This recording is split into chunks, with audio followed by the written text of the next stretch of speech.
What's good, IB Nation? Welcome to another edition of the Irish Breakdown Podcast. I'm Vince. That's Trevor. That's Brian. And we're back. It's a Tuesday. We've got some fun stuff to talk about today. And we are also going to continue our opponent preview. And later on in the show, we will preview the Navy Midshipmen and what that game looks like and what that team looks like more specifically, not to Notre Dame, but in general. And they have a very interesting story that could unfold this year. And we'll talk about that later on in the show. But we've got some good stuff to talk about when it comes to Notre Dame first.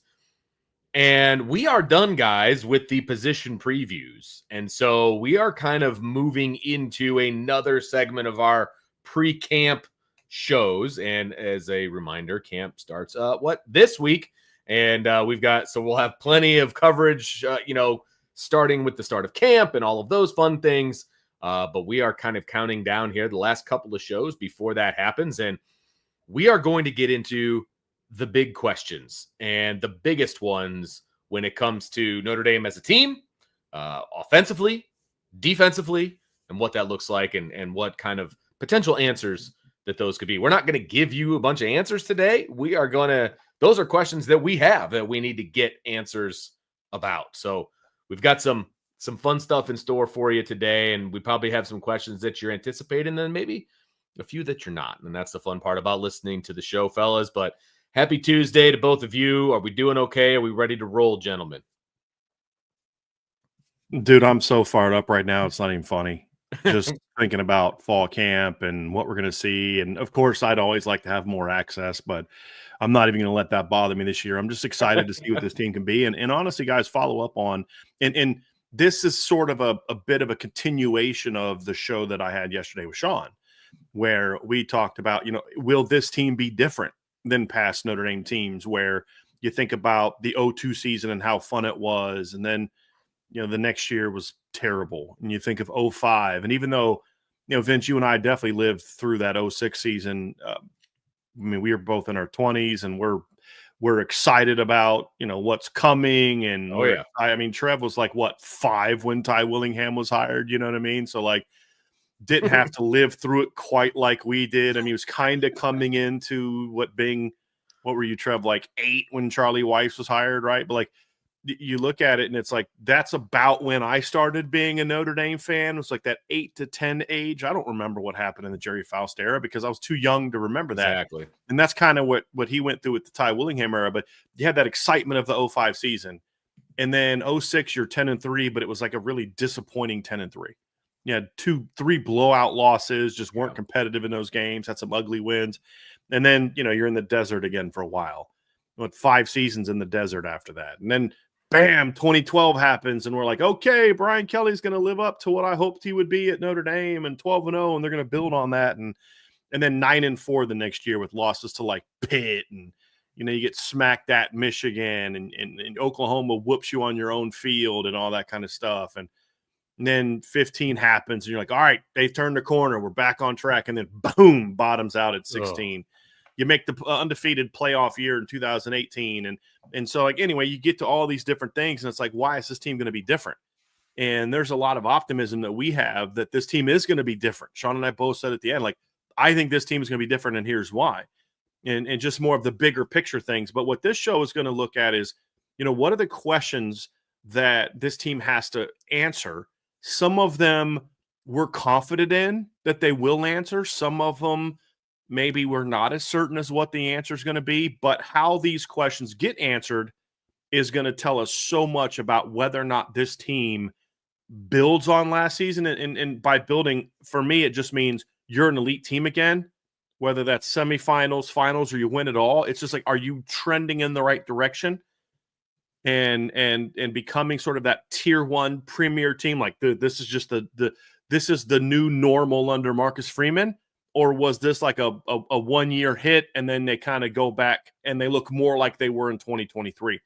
How many of these questions get answered positively is going to tell us how close they get to what the expectations are versus kind of what we've seen from teams in the past. And is Marcus Freeman truly the coach that turns the corner as a program? Last year was a great step, but it's not a whole lot different than what Brian Kelly did in his third year. 12-1, play for the title, get smacked. They were more competitive in this title game. I think there's a lot of reasons to be more excited about the team, but the point is you now have to go show that you can keep this thing rolling and how these questions get answered. And we're going to have some fun. It's going to be team questions, like bigger picture team questions, and then we'll get into the nitty-gritty of offensive defense. Vince tried to lobby for special teams, but we're like, dude, no, we're not doing it. Make your field goals. Don't give up big plays. There, we did the special teams question. But so simple. It's so easy. But we're gonna do some team stuff, offense, and then defensive stuff. But I'm excited to get going. And Vince, Trev's always ready. Oh, I know Trev's ready, right, Trev? Right? Stay ready, never have to get ready, baby. Let's do this thing. There we go. That's what I'm talking about. So as Brian so aptly pointed out, we are going to start with the big questions for the team and what those are, what those look like, why they are big questions, and then we'll move into specifically offense and defense. And so without further ado, let's just jump right into this thing. And you kind of hinted at it a little bit, Brian, with your intro there, was can this team stay hungry? Will they stay hungry coming out of last year? I mean, they went to the national championship game. They proved a lot of people wrong on the way to that national championship game. A lot of guys returning from that group. Obviously, there's some very important spots that they have to fill, but a lot of those kids are coming back. Can they stay hungry, or are they going to just kind of rest on their laurels and kind of, hey, well, this is the way it's supposed to be. This is how it goes, and we'll just get there again, and it is what it is. I mean, last year's team was incredibly hungry, especially down the stretch in the postseason. And what those postseason games look like. I mean, if that team wasn't hungry last year, they don't get as far as they did. Bottom line, right? But it's interesting. There was there were some questions about maturity and leadership from last year's team early in the season. But I don't think like the Northern Illinois game was a lack of hunger to be great. It was more of a lack of maturity and focus. I think your point is valid, Vince, because I could come like, no, hold on now. They didn't get hungry till after Northern Illinois. I don't know. I was at the Texas A&M game. It looked like a pretty flippin' hungry football team. I looked like a team that had a point to prove. And I'm optimistic that this is going to be true, but honestly, until we see it, we don't really know. I mean, there's times that I've looked at Notre Dame. I thought the 2016 was going to be hungry. Man, you were this close to beating USC. This team is going to be motivated and focused, and they came out and they just kind of went through the motions against Georgia Tech and had that ugly come from behind victory over UCLA and just never looked like the same team. Never had that same fire, that same swagger that 05 team had, in my opinion. And the 13 team was one that just kind of looked like it was going through the motions. And, the 2019 team was kind of like that. They just kind of looked like they were just kind of going through the motions. Like it really what it came down to, it wasn't that they didn't have a hunger to win. It's that they started reading their press clippings a whole lot. Like, hey, we're pretty good. We were a playoff team last year. Teams are going to fear us. They're going to roll over and die in front of us. And they realize quickly, like, no, they're not. You've got an even bigger bullseye on your chest and back now. And that's really what it comes down to is I'm sure the players would all tell us, oh, yeah, we're hungry. But that really gets determined by what they do during these dog days of fall camp. It tells us by their mentality of, are you going to have a 5th-year, 6-year senior preseason All-American talking about, I didn't know anything about Northern Illinois, and then feeling that way and then admitting that later. I mean, those are things that are going to determine just how hungry this team is, how big of a chip this team has on their shoulder. And the reason I put this first, guys, because I think this is going to then manifest through all the other questions that we have. If this team is motivated and hungry to go out there and say, hey, this isn't just a great season. This is the new normal at Notre Dame. Get used to it and then back it up. Boy, that's what we're looking for. I think that's at the foundation of all the other things we're going to talk about. Well, and I think that's important because I don't know, we all know about Marcus Freeman's culture and, what he's trying to instill and the foundation that he's trying to lay and all of these different things. But the reality is these kids aren't used to being elite year in and year out. They're just not yet. And that's what they have to do. That's the biggest question for me is that, you framed it as, will they remain hungry? To me, it's very similar to that. It's, can this be the norm? Can this be the Notre Dame program year in and year out? Can you be elite, or are you just going to be a blip and then you're going to dip off? That kind of a thing. Can you remain elite? Can this be the building of a foundation for a program that is in the top tier in college football year in and year out, right? And I think we can all agree right now, Notre Dame's not in that top tier. They haven't won that national championship. They're knocking on the door, but this is all part of it. It's keeping that hunger and keeping that foundation and keeping all of the things that Marcus Freeman wants his program to be. Can you do that year in and year out? Right. Because, Trev, there's a difference between saying Notre Dame was a tier 1 team in 2024 and saying they're a tier 1 program. Yes, 100%. And that's what this year is going to prove. Well, I mean, look, to put some realism behind what you guys are talking about, not realism, but like real life scenarios. Since the origin of my fandom in 2005, Notre Dame has played for major bowls in back-to-back seasons twice ever. 05 to 06 and 20 to 21. That's it. It's wild. And so that's what is hindering them from being considered that tier 1 level program. Now, I consider Ohio State a tier 1 program, but they competed for a national championship in 2014, and then we're making major bowl wins every other year up until last year, where they played for the national championship again and then won it. They played for the national championship in 20, and then we all know everybody ran into the buzzsaw that was Alabama that year, understandably so. Nobody in 2020 was going to beat that Alabama. No. And so you look at where Notre Dame is at as a team this year, and I love this question because I separated it into 2 different buckets. One, can you sustain success? Don't want to hammer that point. You talked on it yesterday in the show with Sean. That was a great segment. We talked about it at the start. Can you avoid the 2013, the 2016, the 2019, and the 2021? Is that possible? Agree on that on all fronts. This also comes down to, how do you handle success? You learned the lesson last year of, we didn't handle success well. We get the big win in week 1, the first of my tenure, when Marcus Freeman was talking about it. And, Northern Illinois gets overlooked. We weren't focused. We weren't mature enough. And we used that lesson to kind of help fuel us for the rest of the season, amongst other things. This year, again, Notre Dame is being talked about as a legitimate title contender, not just by Irish Breakdown and the other, outlets that cover Notre Dame football. There is a consensus between guys like Joel Klatt and Greg McElroy and various writers in PFF and some at ESPN are, hey, this Notre Dame team is put together in a way that they could make another run at the national title.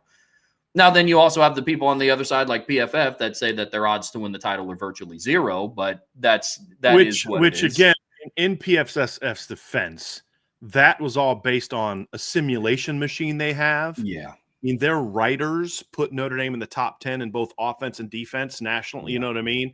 Which, again, it's like sometimes when something kicks something out to you, you're just like, yeah, this formula sucks. We got to do something different.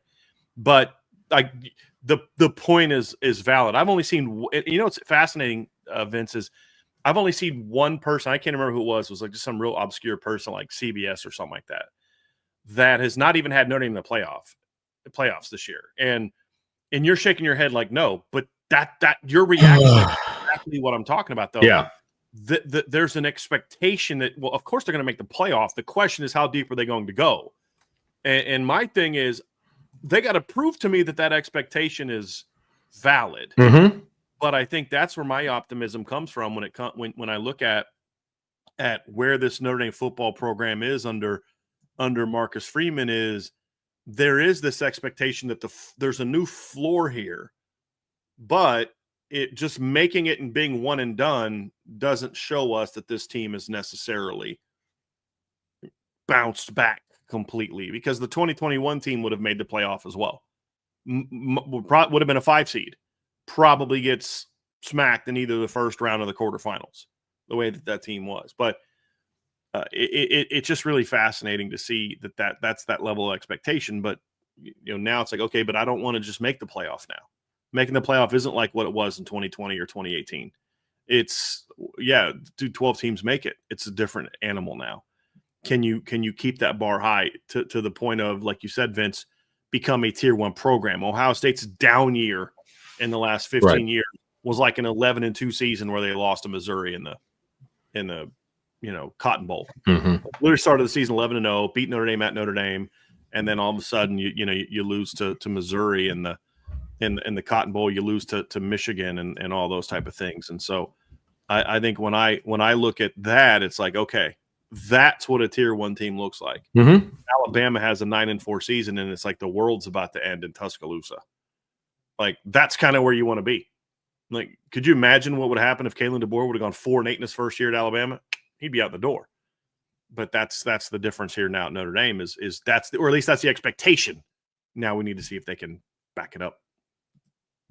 No doubt about it. And that's going to be the biggest team-wide question I think that we all have, for this season from a big picture standpoint. Now, specifically, to the 25 season, this is a big one because this has hindered Notre Dame in the past. And I will say one of the best parts of 2024 is how they overcame this particular question. It's, will they be able to avoid the big injuries this season? I mean, the fact that they made it to like, if you would have told me in the preseason all the injuries that Notre Dame was going to sustain, offensive line, defensive line, like in very important pieces of this team, Benjamin Morrison, all of these different things, that they were going to go to the national championship game, I would have said, take off the rose-colored glasses. It's not going to happen. You know what I mean? So they did great last year.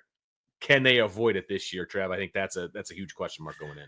Yeah, two things can be true. What they did last year to overcome the injuries was extremely impressive, and I think it just kind of added to the lore of how we're always going to remember the 2024 season. With that being said, that is not the ideal recipe for success. Nope. It's not, all right, how do we lose an All-American corner and an All-American defensive tackle, and how do we lose a projected impact left tackle and have 8 different offensive line combinations throughout the year. Again, I know that, Marcus Freeman and that program from the top down are not sitting down on their big drawing board of, okay, how do we make another run at the title? I guarantee you that's nowhere near the recipe for success. And so there are some injuries that you chalk up to, okay, it's a freak injury. Like we talked about it last week. I believe it was in the mailbag. We were talking about just some of the injuries were like, Billy Schrouth's looked worse than Ashton Craig's, but Ashton Craig was the one that was out for the season. Riley Mills' injury, I still go back to this day and watch it, and it's like, I can't believe he tore his ACL after that. The Ben Morrison thing was just so odd because it was, he was banged up for the Louisville game, and that's kind of where he injured the hip, but then he came back against Stanford, and he was okay, but then, enter Georgia Tech. Leonard Moore takes over as the full-time starter. Avoiding those, while I believe that the depth on this team is stronger than it was a year ago, because now those freshmen that were in the 2 deep are now sophomores or, they're redshirt freshmen who have just that year of experience under their belt. Ideally, they stay away from just the devastating injuries at multiple levels on the offense and defense.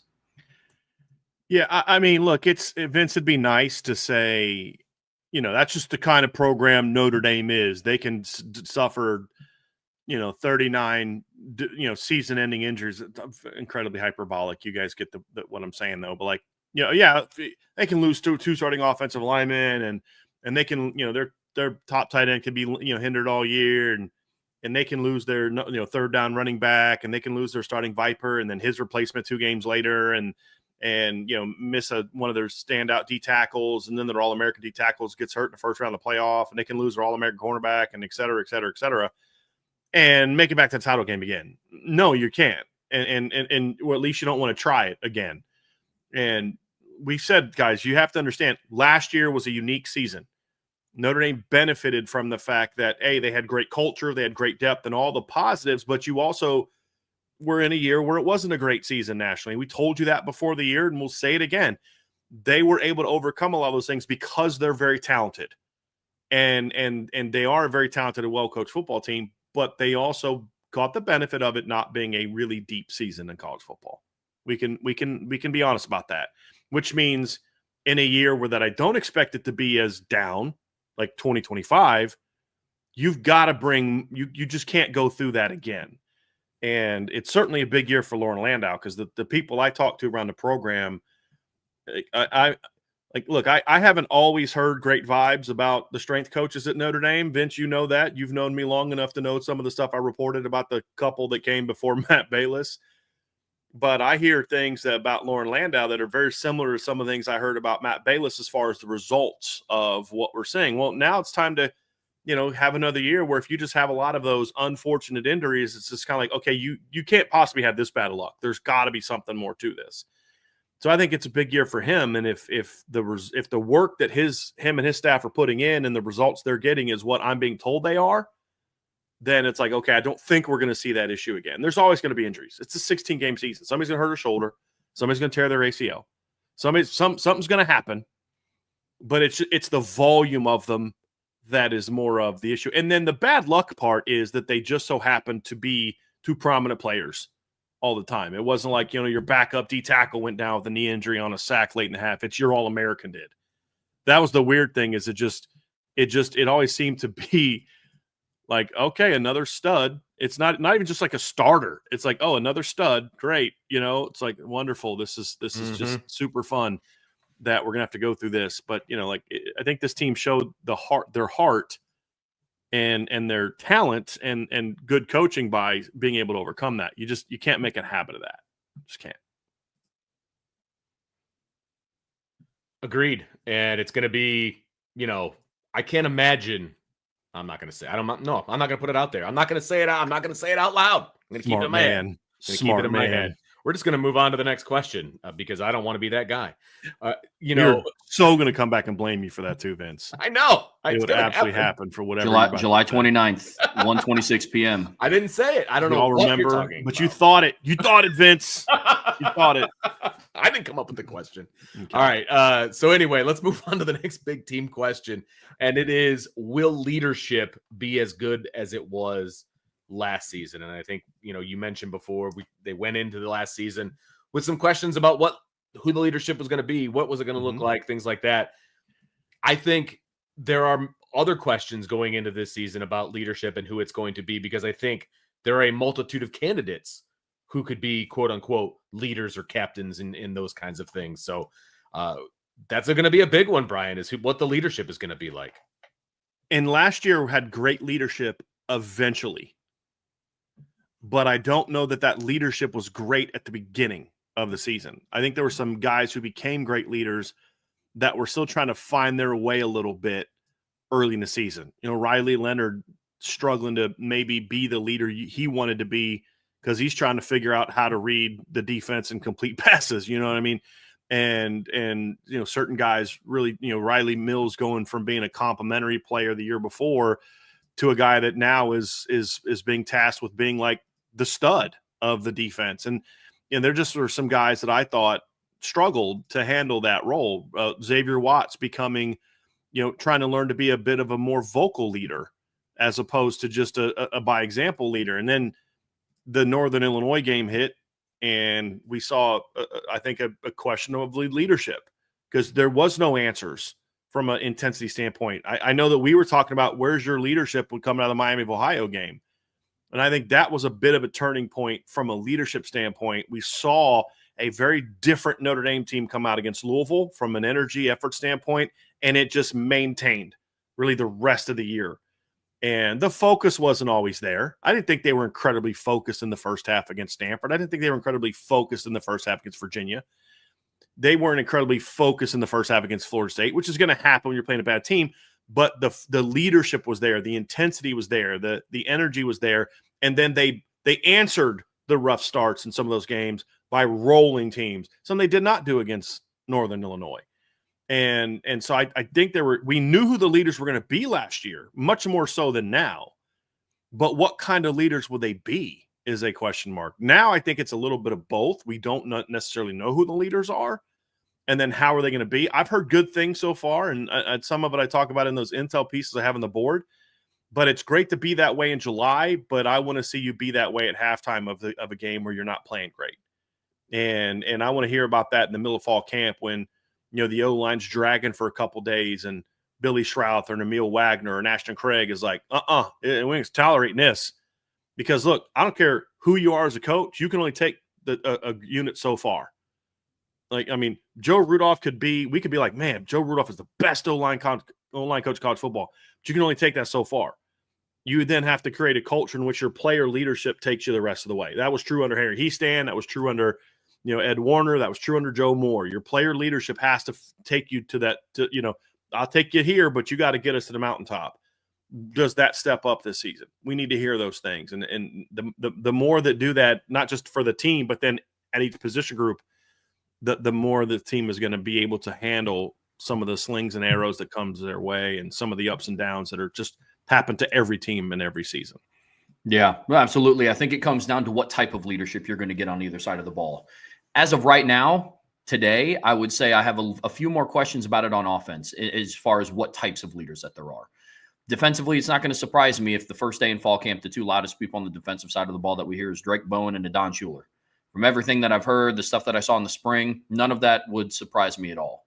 On offense, I know they have leadership, but a lot of it strikes me as the Xavier Watts leadership, the lead by example. You hear about that in the player interviews. It's, Jeremiah Love and Jadarian Price talk about how they're reserved and quiet and they're humble. And it's kind of, hey, look what I do, and I'm going to set the example. And Jaden Greathouse, for all the great things that we've heard about him from the spring of, he's always the first in line at drills and setting the standard for what that means. Can he take that leadership to a vocal level?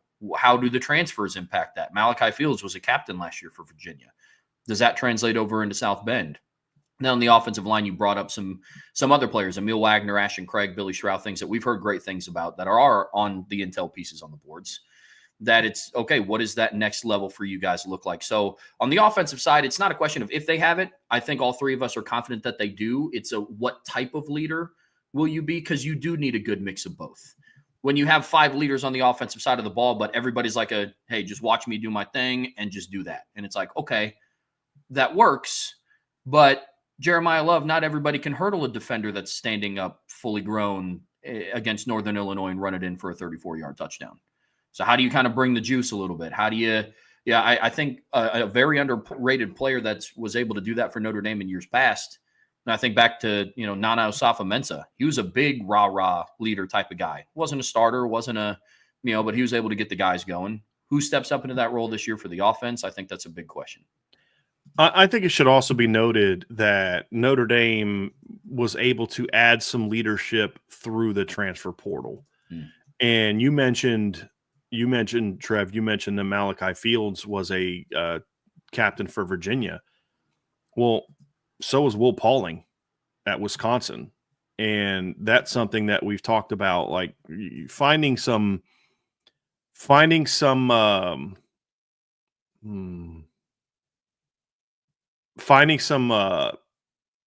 character additions is part of recruiting. And look, there's a lot of reasons you recruit a guy like Adon Schuler or Drake Bowen.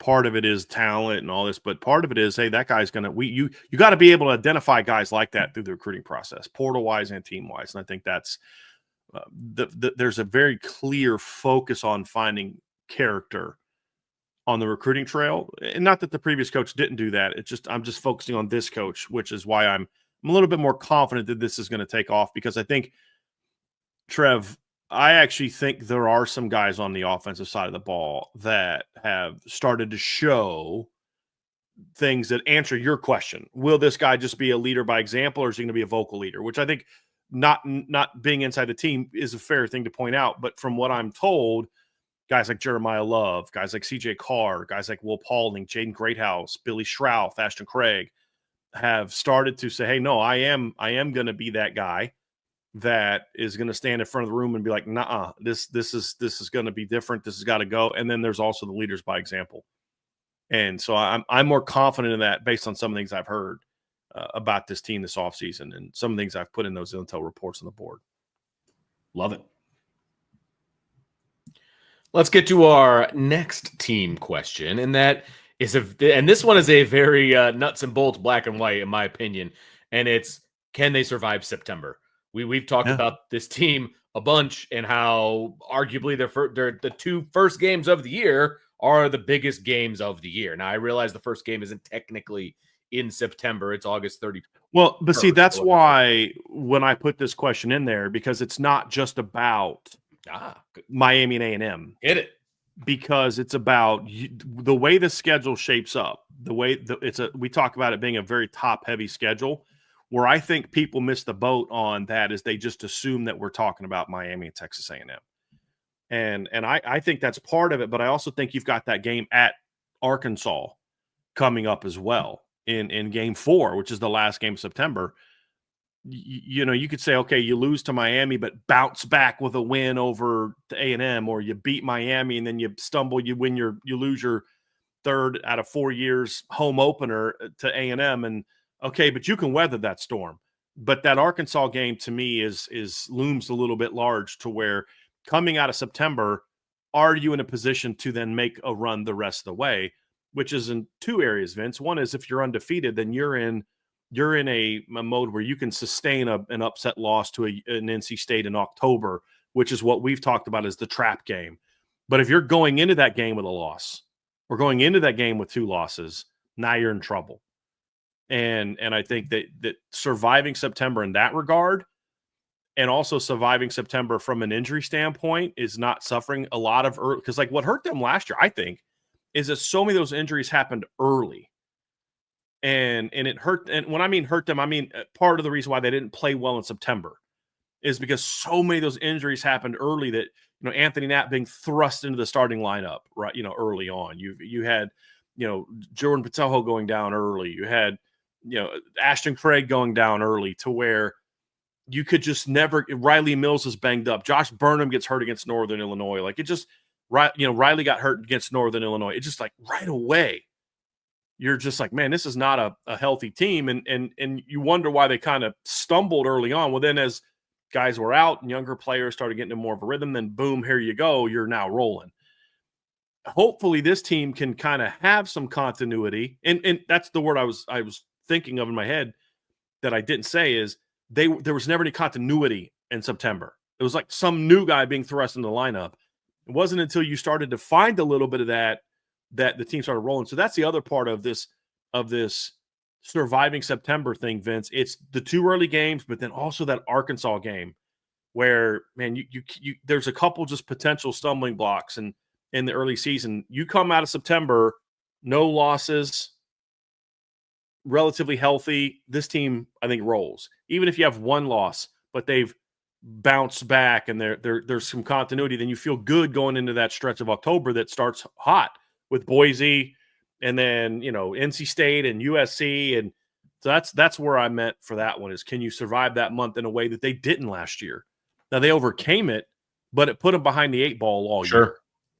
And you just don't necessarily. Well, it made him in a win now scenario for the rest of the season, right? I mean, that's what it came down to, right? Well, I mean, when you look at the schedule, big picture, you could make the argument that their 2 biggest road games are before you hit October. You're on the road against Miami, and then you're on the road against Arkansas. I mean, depends on how Pitt season goes. That could be a big road game down the stretch. I don't think you need to. I don't think you need to even justify it, Trev, because these games, because they come first. Yeah. But let's be honest, from a perception standpoint, I don't care if Pitt's 9-3 and Arkansas 7-5. That road SEC win, from a perception standpoint, which matters to voters and things like that, is going to be more impressive than an 8-4, 9-3 ACC team. Yeah, all day long. It just is all day long. So I don't even think you need to justify it with, well, maybe this, maybe that. Unless Pitt's an undefeated or 1-loss team, I don't. Same with BC, and I don't see there being a bigger road game than those 2. I think you're absolutely spot on. And that just adds to the magnitude of the meaning of the month of September. When you sent me over the outline, I love this question because I didn't even think about the month of September in its entirety. I just thought of like the first, essentially, half of the season. It's like, gosh, in one half of the season, essentially all before your final bye week, you got, Texas A&M and Miami and Arkansas on the road and Boise State at home. You play 2 programs back to back for the first time in your program's history. One of them's on the road in the SEC. Then you round it out with the USC rivalry game. And, more times than not, that game is always close. It's a rivalry game, and so that was, I loved seeing that when the outline got sent over, but the month of September is going to be huge. You have your 2 biggest games of the season on the schedule in back-to-back games. And then you have your 2 biggest road wins on the schedule in that time frame as well. September is going to be huge. Because I would argue the most devastating game of September was not Northern Illinois. I think they overcame that loss. The most devastating game of September last year was Purdue. Yeah. They won by 59, but they from lost an injury standpoint. Toho, they lost Ashton Craig. You know what I mean? Like, that's part of what I mean by surviving September. Yeah. You won 59. I think we even said that. Like, this is a very costly victory at the time because you lost Patojo. You knew he was done. You thought that Schroff was done. You weren't sure about Craig. It ended up being the reverse, that it was actually Craig that was done. Schroff was, and there was other things that came out of, Cooper Flanagan was never the same player after he hurt himself, reaching for a poorly thrown ball against Miami of Ohio, which also happened in September. So there just were these. Christian Gray was never the same player after that hand injury, which happened in September. So September was a really devastating month for Notre Dame in a lot of ways that kept them from reaching their full potential. It's a testament to this program, the talent, the coaching, the heart of the players and all that they still went on the run. But boy, it was really hard. It made it hard on them. You just want to have a little bit of a cleaner path in that regard. And that's why I think September is so important. Makes a lot of sense. And that kind of leads us into our next big question, our final big question for the team as a whole. And this one is an interesting one to me because, obviously people are going to watch our shows and listen to our podcast because of what we see with this team and our the way we analyze things and all of those deals. And, at the end of the day, is this team as talented as we think it is? And the only way to really know that is to watch the games and to, see what they end up doing in the month of September and beyond and how they overcome injuries and all of those different things. Like, are they who we think they are? I think that's a question for every year, but, specifically for this year, we think this is one of the deepest, most talented rosters Notre Dame's had in a really long time. Are they that? And Trev, wouldn't you say that it's even more of a question now than maybe it will be in a couple of years when they are more established as a consistently good program? I mean, I think that's kind of where I'm coming from on this. Yeah, well, absolutely. I mean, I'll be real. This is the one question that keeps me up at night. Hyperbolically, I sleep pretty well, but I mean, at the end, but until in all he falls asleep, this is what he's thinking about. Yeah. But legitimately, we brought up a lot of past teams that kind of didn't live up to expectations, but they had talent on the roster. That is the one pause. Now, arguments could be made about the depth of talent and who they had where, and yes, they would have a Jalen Smith, but then starting alongside him would be a Joe Schmidt, not a Drake Bowen or a KVA, and all those points are valid. But the one thing that some of those teams didn't like 2011 didn't lack talent; they underperformed. 2013 didn't lack talent. 2015 didn't lack talent. 2021 or 2019, they didn't lack talent. But at the end of the year, we were sitting back. It's like, what happened to the talent? There's all these expectations. Man, like we're painting all these pictures. And I have a lot of good backline conversations with Brian and Vince and both Sean's. And then, friends in my friend group who are also Notre Dame fans, like, man, like you paint the picture of how do you stop this offense? How do you stop a Malachi Fields and Eli Raridan with Jeremiah Love? How do you throw on Leonard Moore and Christian Gray with, Jason Onye and Boubacar and Bryce Young coming after you? You could have made those arguments about a lot of the other teams that I listed as well. How do you stop a Will Fuller, CJ Procise, Malik Zaire offense? And how are you going to throw on a defense with, Isaac Rochelle and Jalen Smith and Kavari Russell and Max Redfield on it? And then here's your answer: hire Brian Van Gordon. Yeah, I was about to say that's a very easy. Sorry. That's a very easy answer. Sorry, but that wouldn't have been on our list of questions in the preseason. But point being, talent was never the question at the top. Depth of talent is different, but is it what we think it is? That's a great question. Yeah. I again, this is one of those ones I believe is going to be a positive, but until they see it, like, was last year a byproduct of it being a down year in college football? Do they really have a roster that's as good as Ohio State's and Penn State? Well, we know it's Penn State's, but like, is it as good as Texas? Are they athletic enough to play with Oregon and all those different things? And so I look at it, guys. That's where I'm at. Is I think this is a really talented team. And it'll be nice to see it manifest again. And it's going to need to do it this year, because again, as we've said, it's a much more challenging season. It's going to make the run they did last year. If they get back to the place they were a year ago, which is the national title game, it will have been an even greater accomplishment in regard to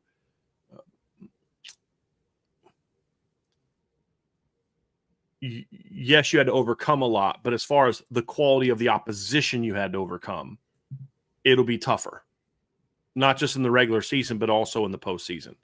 And you're going to need to be as talented as we think they are for that run to happen.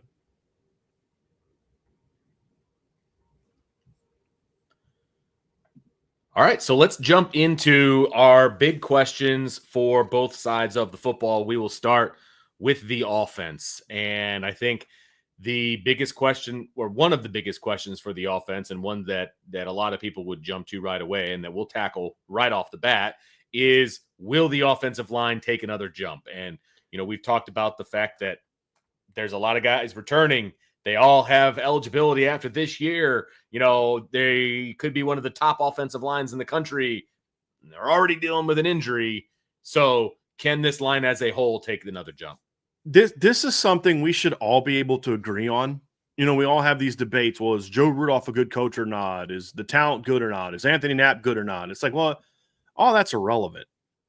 What we should be able to agree on is whatever the reasons that last year's line wasn't great, injuries, freshmen, whatever you believe, guys not at the right positions, coaching, I don't care what you think the reason is.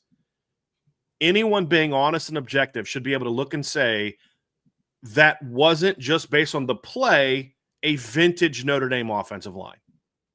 There are valid reasons why that wasn't the case.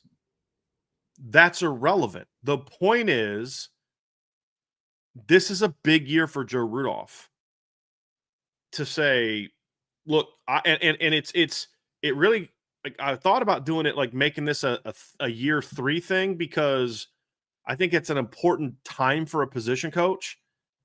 Joe Rudolph, last year's line, in my opinion, was better than 2023.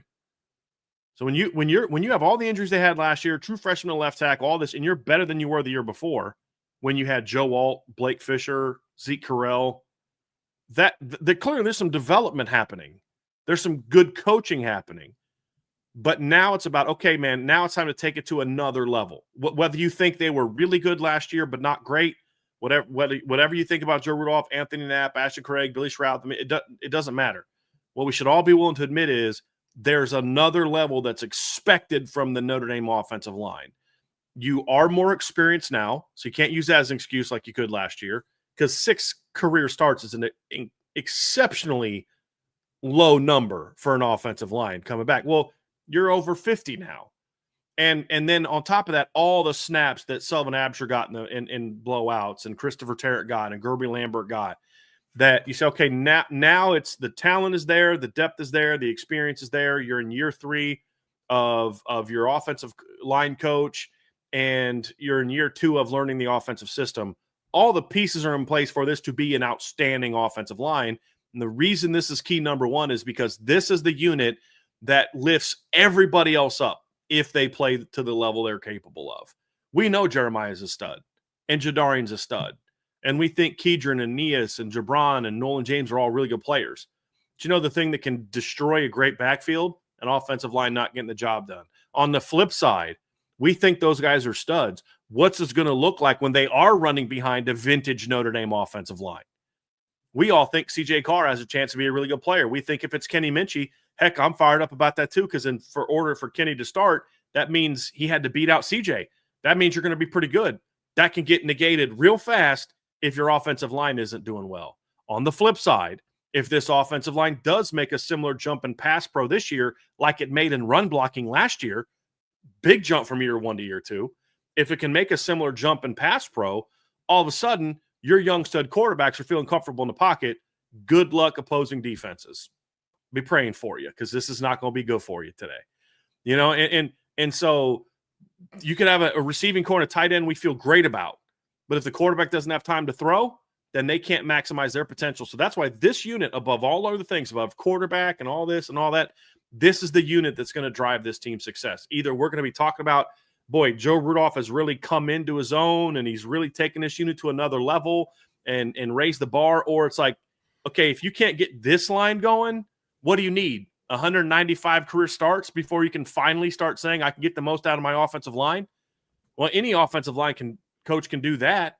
So I think this is a big year for him. It's a big year for the offensive line, and it's time for Notre Dame to reestablish being that dominant offensive line, because I'll say this, we have not seen a dominant offensive line from Notre Dame since 2020. We've seen stretches. Or individual players. Right. Yeah. But we haven't seen it come close to what we think like 2012, 2015, 2013, versus 2013, the offensive line gave up 8 sacks with Tommy Rees at quarterback. 2017, 2020, like we've seen some great offensive lines. Can this line get to that level? And if it does, it makes everything else so much better. So much better. If Notre Dame runs to the title game again or wins the title, we're going to look back and be like, what was it? CJ Carr will get a lot of attention for it, or Jeremiah Love, or Malachi, or Will Pauling, Jay Gray, all that. But at the heart of it, over off on the side, not getting any attention, but serving as big a role, if not bigger than anybody, is going to be Joe Rudolph hanging over there, smoking a cigar after the title game. And he's going to be like, yeah, okay, that's the foundation that was laid that led to this team winning the title, because of how good the offense was. I don't think they can win it all without that unit being what it's capable of. And so I think that's the biggest question for me. So that's going to do it for our questions on the offense. Quickest segment in Irish Breakdown history. Still went 20 minutes because Driscoll couldn't stop talking, but it's all good. No, believe it or not, we do have a few more questions that we do want to get to on the offensive side of the ball. But do you guys agree? I mean, I think 100%. If the next 3 questions all get answered positively, but the offensive line looks like it did last year and the year before, right? Then there's a ceiling on this team that's lower than winning a title. Oh, absolutely. I mean, we spend so much time talking about the comparisons between quarterback play in terms of yards per attempt and the rating and wide receiver play amongst national championship winning teams. Go back and look at what the offensive line play was for Ohio State last year in the postseason, who was also an injured offensive line. Right. Will Howard was throwing out of some of the cleanest pockets that I had seen in a 4-game stretch, playing against teams like Tennessee, Oregon, Texas, and Notre Dame. Why was Will Howard able to sit back and be comfortable in that game? Notre Dame couldn't get any pressure. A lot of different moving variables, but Notre Dame wasn't the only team that struggled to get pressure on Will Howard. That dude could have set up camp and cooked some meals with how much time he had against Tennessee and Oregon, truthfully. And so offensive line play is going to be huge. I think that's a great point. Notre Dame, and to the point where, and you guys can correct me, or you guys can give me your point if you think so, but I don't think this offensive line has to be 2017 Notre Dame. No, it doesn't. No. Just elevated specifically in pass protection from where you were at a year ago, but continual improvements. 2020 wasn't 2017. 2020 was great because they just did their job and did it well. It wasn't just body on a body. It was a body on a body with a little bit of something extra. Liam Eichenberg was not as dominant as Mike McGlinchey. He wasn't as dominant as Ronnie Stanley, but he was as solid and steady of a left tackle as they've had since Zach Martin. Just, you weren't going to beat him. He wasn't going to drive you off the sideline. He wasn't going to take you 5 yards downfield and pancake you. He wasn't going to no-mash you like Quentin Nelson did to USC in 2017. He just was going to beat you all day long. Just win that battle all day long. Aaron Banks was dominant at times. Robert Hainsey was just like Liam Eichenberg. Not sexy, not going to blow people away. Dude just did his job at a high level every single snap. And I would argue that offensive line is the best they've had since 2017. And it was completely different than the 2017 offensive line. It was just, you do your job, you do your job, you do your job, you do your job, you do your job, and then let the talent take over. Jeremiah Love doesn't need you to be Quentin Nelson to rip off a 90-yard touchdown run. He just needs you to get a body on a body. And then if you do something beyond that, that's where a 20-yard gain turns into a 98-yard gain, like we saw against Indiana. He was able to get through that hole clean and not have to slow down, just boom, right through that hole, ghost, because now his talent could take over. And I think you're spot on, Trev. This team they don't need to be 2017 offensive line. They don't. That team needed that offensive line to be that. This one doesn't, for a million reasons, but absolutely agree completely with that. Another question, and I agree as well. But I don't want to rehash. So we're gonna pivot, and we're gonna go to the next question for the offense, which I think is another one that people are, especially nationally, because I think nationally they don't really know what to expect from this position. It's the quarterback, right? Is it going to be a strength, or is it going to be a stumbling block? Like, what is the quarterback going to be for Notre Dame this season and moving forward, for that matter? I mean, this is the first time Notre Dame's used a homegrown quarterback in quite a while, since Ian Book. Does that sound accurate? So, well, 2022 they had Buckner and Pine. True. Okay, you're right. You're absolutely right. So what is? I know we all try to block that season out, but yeah. I mean, at least from the quarterback position. So yeah, what is it going to look like? With a new starting quarterback behind this offensive line. There's actually there's a really good conversation going on about this on the message boards. And somebody, I think it was John A1, brought up his list of 3 things that he hopes comes right and 3 things that he hopes gets proven wrong. It was a fantastic post. And one of the conversations going on there is, what is the expectation around the quarterback play? And there's a lot of, Notre Dame has to have this ranked passing offense. They have to be in this ranked passing offense. And I was quick to remind people, hey, Notre Dame had the national championship game with the 101st ranked passing offense and an efficiency offense. They were like 79th in the country in yards per attempt last year, 7.1 yards per attempt.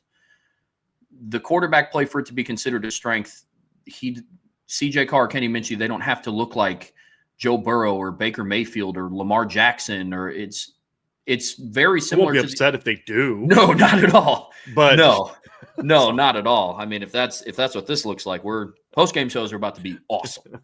But I still think they're going to be anyways. But it's very similar to the offensive line conversation. Do your job. Do what's required. Brian puts a lot of awesome film breakdowns out on the message boards about, hey, this is where Riley Leonard excelled last year. These are areas where that were missed, and they were easy misses. For a quarterback, that gets filed in the cabinet of do your job, facilitate the football. And that's my expectation of whichever quarterback starts at Notre Dame this year, is facilitate the football. You don't have to put together a Heisman-level campaign to be considered a strength for this offense this year. It's run the offense that is in front of you. You have the potential to have a top 10 offensive line this year. You have a top 2 backfield in the country, arguably not second. You have a very underrated receiving core this year that could very well end up at the end of the season in the top 10 receiving cores in college football.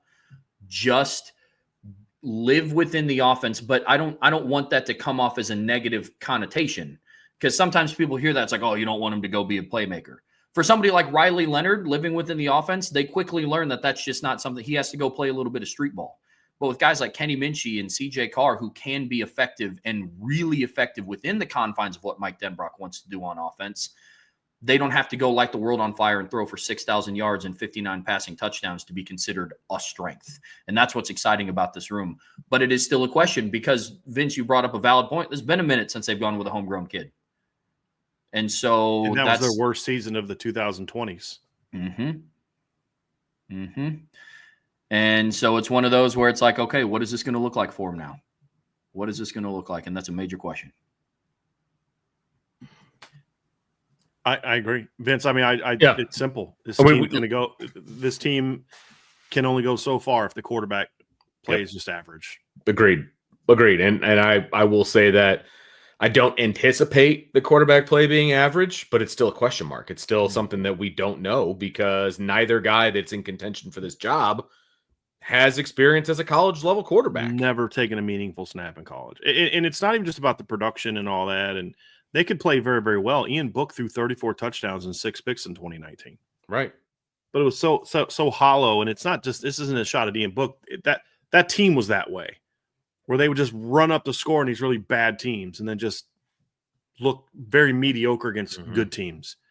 And so the numbers at the end of the year looked great, but it wasn't like, you just weren't blown away by just the overall results of it. And again, that sounds like a shot at Ian Book. It really wasn't, because there were games that year where he wasn't getting the protection he needed, and he wasn't getting the help he needed, and the defense wasn't doing what they needed to do. I mean, it was a team-wide thing where that team just lacked sort of that same focus and killer instinct that they had the year before. But at the end of the day, It's how do you play in the big moments?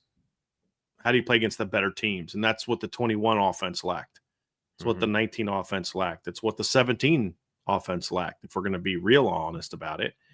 And it's what the 15 offense lacked. I mean, just 12. I mean, it's been an issue for a while. So it just you got to play good football in those games. You don't got to carry them, throw for 350 yards. Just don't hurt them. Don't hurt your team either. Because I'll say this, I think this team that surrounds the quarterback is a lot better than the team that surrounded Ian Book as well. Yeah, 100%. In 2019 and 2020. Yeah, 100%. And speaking of the team that surrounds this year's quarterback, another question mark for the offense that we have talked about, in our position previews and a lot of other different ways, because I've been burned in the past. I will be the first one to admit that. But can the wide receivers play to the level that we think that they're going to play at? Are they as good as advertised? I think that's a very legitimate question for this offense. Like I said, I've been burned. I have, predicted some breakout seasons for some wide receivers over the last couple of years, and for a myriad of reasons that has not occurred. And it feels like this year, it just feels like this year is a year that may not be the case, and they will finally be the group that is being advertised to us. And I think Notre Dame did a good job in the portal to supplement the talented group that is also coming back, Brian. That's one of the funnest, not funniest, because it's not comedic. It's just been funny, is watching Trevor's evolution from talking about the wide receivers to the beginning of the offseason to now, because he tried so hard you got to show me. I got to see it. And I don't care. You got to do it in Notre Dame uniform. To recently, it's been like, all right, I'm past it. I'm over it. This unit's going to be really good. But you're absolutely right, Vince, and Trevor's right as well. It's okay to be optimistic about it, but at the end of the day, we still all got to see it. We got to see that Malachi Fields all I need Malachi Fields to do is do what he did at Virginia. Yes. Will he? I don't know. I just need Will Pong to do what he did in 2023. That's it. That's all I need. But will he? I think those are things that it's like, I mean, we can make this one a little bit short and sweet, fellas. We've talked a lot about the receivers over the summer. If you want to talk about it more, we can. I mean, I of all people, I'm not going to tell you guys to, go short on something, but it's just, it's the moral of the story is we've talked a lot about it. Yeah. It's show me time. And that's probably in my top 3 things I'm looking for. And we'll kind of do this a little bit tomorrow's show. We're going to talk a little bit about what are we looking for in fall camp. Fall camp specifically, but absolutely, it's this receiver. The new receivers are going to be at the top of my list. Are they as good as advertised, and do they stay healthy? I think that's a very key ingredient to this team. Not only again, somebody's like, well, they get to the playoffs with an average quarterback, no further, and I'm like, yeah, that's exactly the point. Yep. That's not just getting to the playoffs. Isn't the standard for Notre Dame. You got to get there and do something, and that's what we're talking. That's what all this is about. This isn't about what can Notre Dame do to be 10-2. This is about, these are questions that are going to determine if Notre Dame can win a title, and that this unit to me has to play. They have to be able to step up in some of those big games where the receivers as a whole just didn't. There'd be like one guy. It was like the Jaden Greathouse show, and then nothing else. It's like Will Paul or Jordan Faison was great the first 2 games. Jaden Greathouse had a combined 2 catches in those 2 games. It's like, okay, as a unit, you put it all together, and then that kind of leads into the final question, Vince, is about that. And I'll let you take us to that. But it's simple, guys. Can these newcomer receivers step up and be as good as we think? Yeah, and the final question to your point. The final question to your point. It looked like you have some really good stuff here, Vince. Or can you guys hear him? Trev, can you hear him? Then it's me again. Yeah. Okay. Stupid StreamYard. It's all good. So anyway, the final piece of this is, we were talking about the transfer guys, and we were talking about, what that's going to look like, and are they as advertised, and, all of those kinds of deals. But what about the guys that are already here? And I think that's a massive question mark.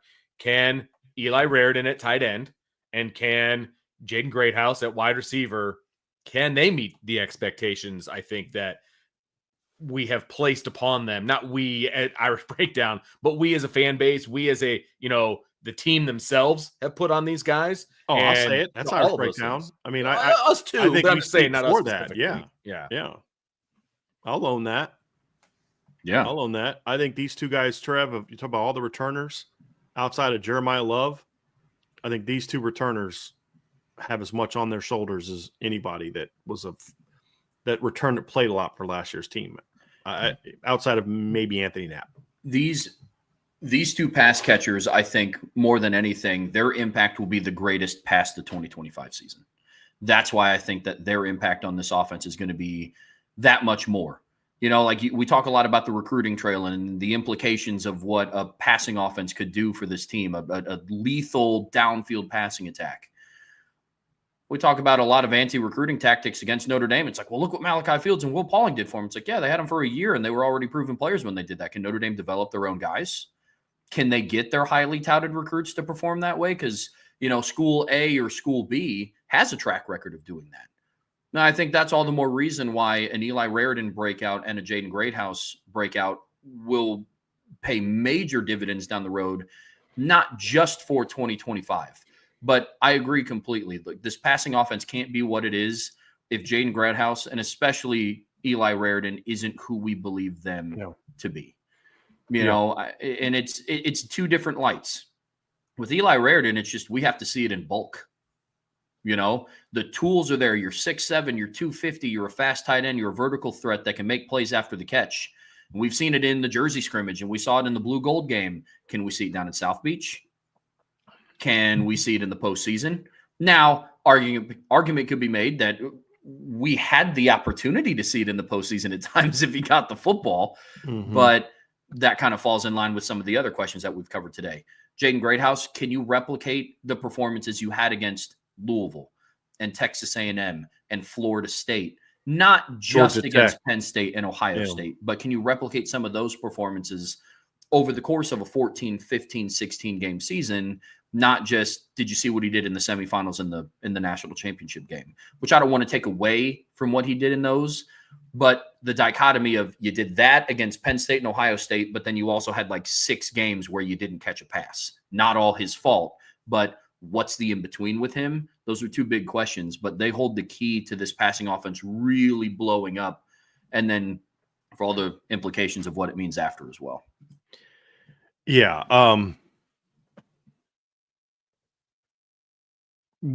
These last two are, it's interesting. These last two are about pass catchers. And I think there's a reason for that. It's the final piece that you look at and say, look, yeah, you'd like to get better throwing the football, but Notre Dame had a dynamic quarterback last year in Riley Leonard. Maybe he didn't do it in the way we thought he would do it, but he did it. He was dynamic. But at the end of the day, it's kind of like you want to be able to look and say, like I said, the town around this coach, this quarterback's better than what it was for Ian Book. And I kind of mean that as an all-encompassing thing. O-line, tight end, receivers, defense. Not specifically, it's more talented at every position, because the one thing that Ian Book had in 18 and 19 is really good wide receivers. And it's been a while since we've been able to look at this room and say that's a group that scares people. And I know for a fact, like I said, I've been told this by some friends in the coaching business, that Clemson was way more worried about Notre Dame in 2018 than they were Alabama. And the big reason for that was, there was the defense and all that, but they were like, these are the kind of receivers that we're concerned about. Because they had 2 really good corners in A.J. Terrell and Trayvon Mullen, because they're like, we can cover them, and they're just so big that they can just go make plays. When you can have that type of unit, that people just have to spend a lot of time game planning for your pass catchers. When you've got a Jeremiah Love and a Jadarian Price in the backfield and the O-line, that's the difference between a really good offensive line and an elite offensive line, is because we can beat you however way it's almost kind of like choose your death. Exactly. How do you want to die today? Do you want to go down? You want to be big played? You want to death by 1,000 cuts? Like, right. What do you want? Want us to run on you? Yeah. Do you want us to pass on you? Because you can't stop both. Right. And, yes, early on, teams are going to dare Notre Dame to throw the football. 100%. They should. They're smart to do so. And that's why these things are so important. If you go down to Miami thinking we're just going to run it down their throat and we're, the pass game is going to be afterthought, that's not going to go well. Mm-hmm. And it's going to start right away. So I think this is a very important piece. And before we kind of move on, because I kind of submitted the outline, but Trev, you sent me kind of some other questions that you had, and for the most part, our questions were in line. But you had another one that I thought was really interesting that I want you to discuss on the offense, which is how do they manage Jeremiah Love? And I thought that was really fascinating. I thought about that question from a backfield standpoint as a whole, but I think this is very fascinating. I'll let you kind of just dive into that a little bit and where you're coming from on that and why it's a question mark and what impact will it have on the season to be answered appropriately.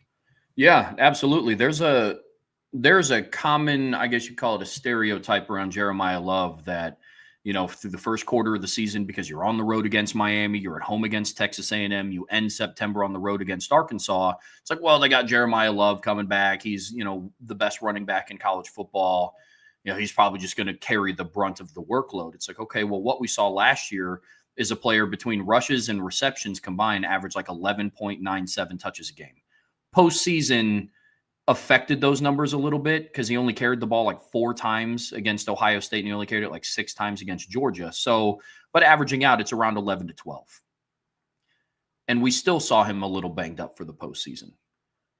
How do you manage his workload is one aspect of this question. I think that's why the O-line play has to be up to par, and that's why the quarterback question is such an important one, because it's how much can you put on the shoulders of Jeremiah Love? Because it's not going to be a secret who their most proven offensive weapon is going into the 2025 season. If you're a defensive coordinator and you're game planning against Notre Dame's offense, you have number 4 in the backfield circled every single week. Every week. And it's not that last year he was a surprise. I don't want to paint this picture that he came out of nowhere and nobody saw it coming. He was a dude. But it's even going to be and Texas A&M recruited him heavily and gave him a big NIL offer before NIL was a thing to try to get him there. Mm-hmm. They were very well aware of who Jeremiah Love was. Jadarian Price is from Denison, Texas. Yeah. They were very well aware of who Jadarian Price was. So yes. You are correct, Trevor. But it's what is his workload in those games? That's one aspect of his management. 2, where do you line him up? Because now that teams are so aware of Jeremiah Love, it's going to be a where's Waldo whenever number 4 is on the field. Do you line him up in the slot? Do you bring him out in 21 personnel and motion him out? Do you flex him out wide? Where do you line him up? What do you do with him? It's another aspect of his management. And then big picture, he's getting a lot of preseason, well-deserved preseason hype. He was on the Doak Walker Award watch list and he was on the Maxwell Award watch list, and he's a dark horse for the Heisman. How do you kind of where is the secret ingredient for getting him enough touches to make sure that you have team success? But also, it takes a back seat to overall team success, but you also want to see players like that succeed. And you want to see somebody like Jeremiah Love and the fruits of his labor come to fruition, and you see him get a little bit of that individual glory as well. Some of that will be a byproduct of the team being extremely successful. But we've seen other teams before in the past kind of fall into this, and not just at Notre Dame. It's like, yo, we got this guy here. Let's get him 25 touches a game because he's a preseason Heisman hopeful and he could be a Maxwell Award guy. Kind of falls in line with the work management question, but his management this season is going to be extremely interesting. We know that with Riley Leonard leaving and all of his touches from last season, those are going to get dispersed somewhere. What's the breakup of that? Does Jeremiah Love get 75% of his rushes? Does he, do they split it in the backfield, relatively evenly between Price and Love? How involved does he get in the pass game? Because I think there's a tendency to quickly just be like, oh, their offense will be fine, bare minimum, because they still have Jeremiah Love. But they're not just going to line up and run inside zone and duo with him 30 times a game and just wait for him to break off a 65-yard, 75-yard touchdown run. How do you manage him? What does that begin to look like? You throw in the new running back coach in that mix as well, to see what that rotation will start to be. So that is another question that I have on offense, to make sure that he is good to go. Because for all the promising things we did see Notre Dame have in the postseason, outside of his 98-yard run and his 2-yard run, Jeremiah Love, because of health and other factors, was kind of a non-factor in a lot of the postseason games. Outside of that, those 2 plays and that 3 straight carries against Penn State start third quarter. That was really it. Yep. So how do you manage him to make sure that he is fresher this year? That'll be interesting as well. That's I think I love that, Trev. How are they going to use him in different ways? And then how do they – because you don't want to back off his workload, because if you do, you got to get to the playoff first. You can't just assume it's going to be there for you and then not use him, and then all of a sudden you get beat. But how do you properly manage him where he's impactful, but also that you're utilizing all the assets that you have, I think is going to be very interesting. And can Jawan Sider do that as masterfully as Dylan McCullough did? That's going to be a big question that we should raise as well before we move on to the defense, because I think that's going to be a very, very important piece of this whole thing. Because I think it's a balancing act, right, between what's best for the team, what's best for Jeremiah Love, what's best for his family, all of those things, right? Mm-hmm. I mean, those are all pieces of this to take into account and consider. And I think Dylan McCullough did like you said, a masterful job of that, because I do think that he took all of those variables into account when it came to who was on the field and when.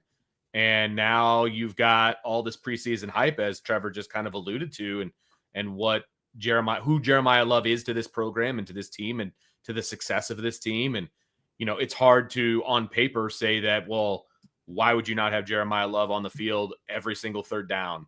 Why would he not be your primary back all the time?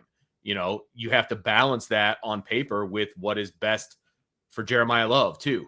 And are you gunning for some of those awards? Are you just want him to be fresh for the NFL draft? All of those different things. I think those are all, now they all vary in importance. Don't get me wrong. And the personals at the bottom of that list for him and for right, the staff. Like, look, Jeremiah Love knows, and I promise you, unless he has an agent that should be fired immediately, right, he understands very much how he's viewed right now by the NFL.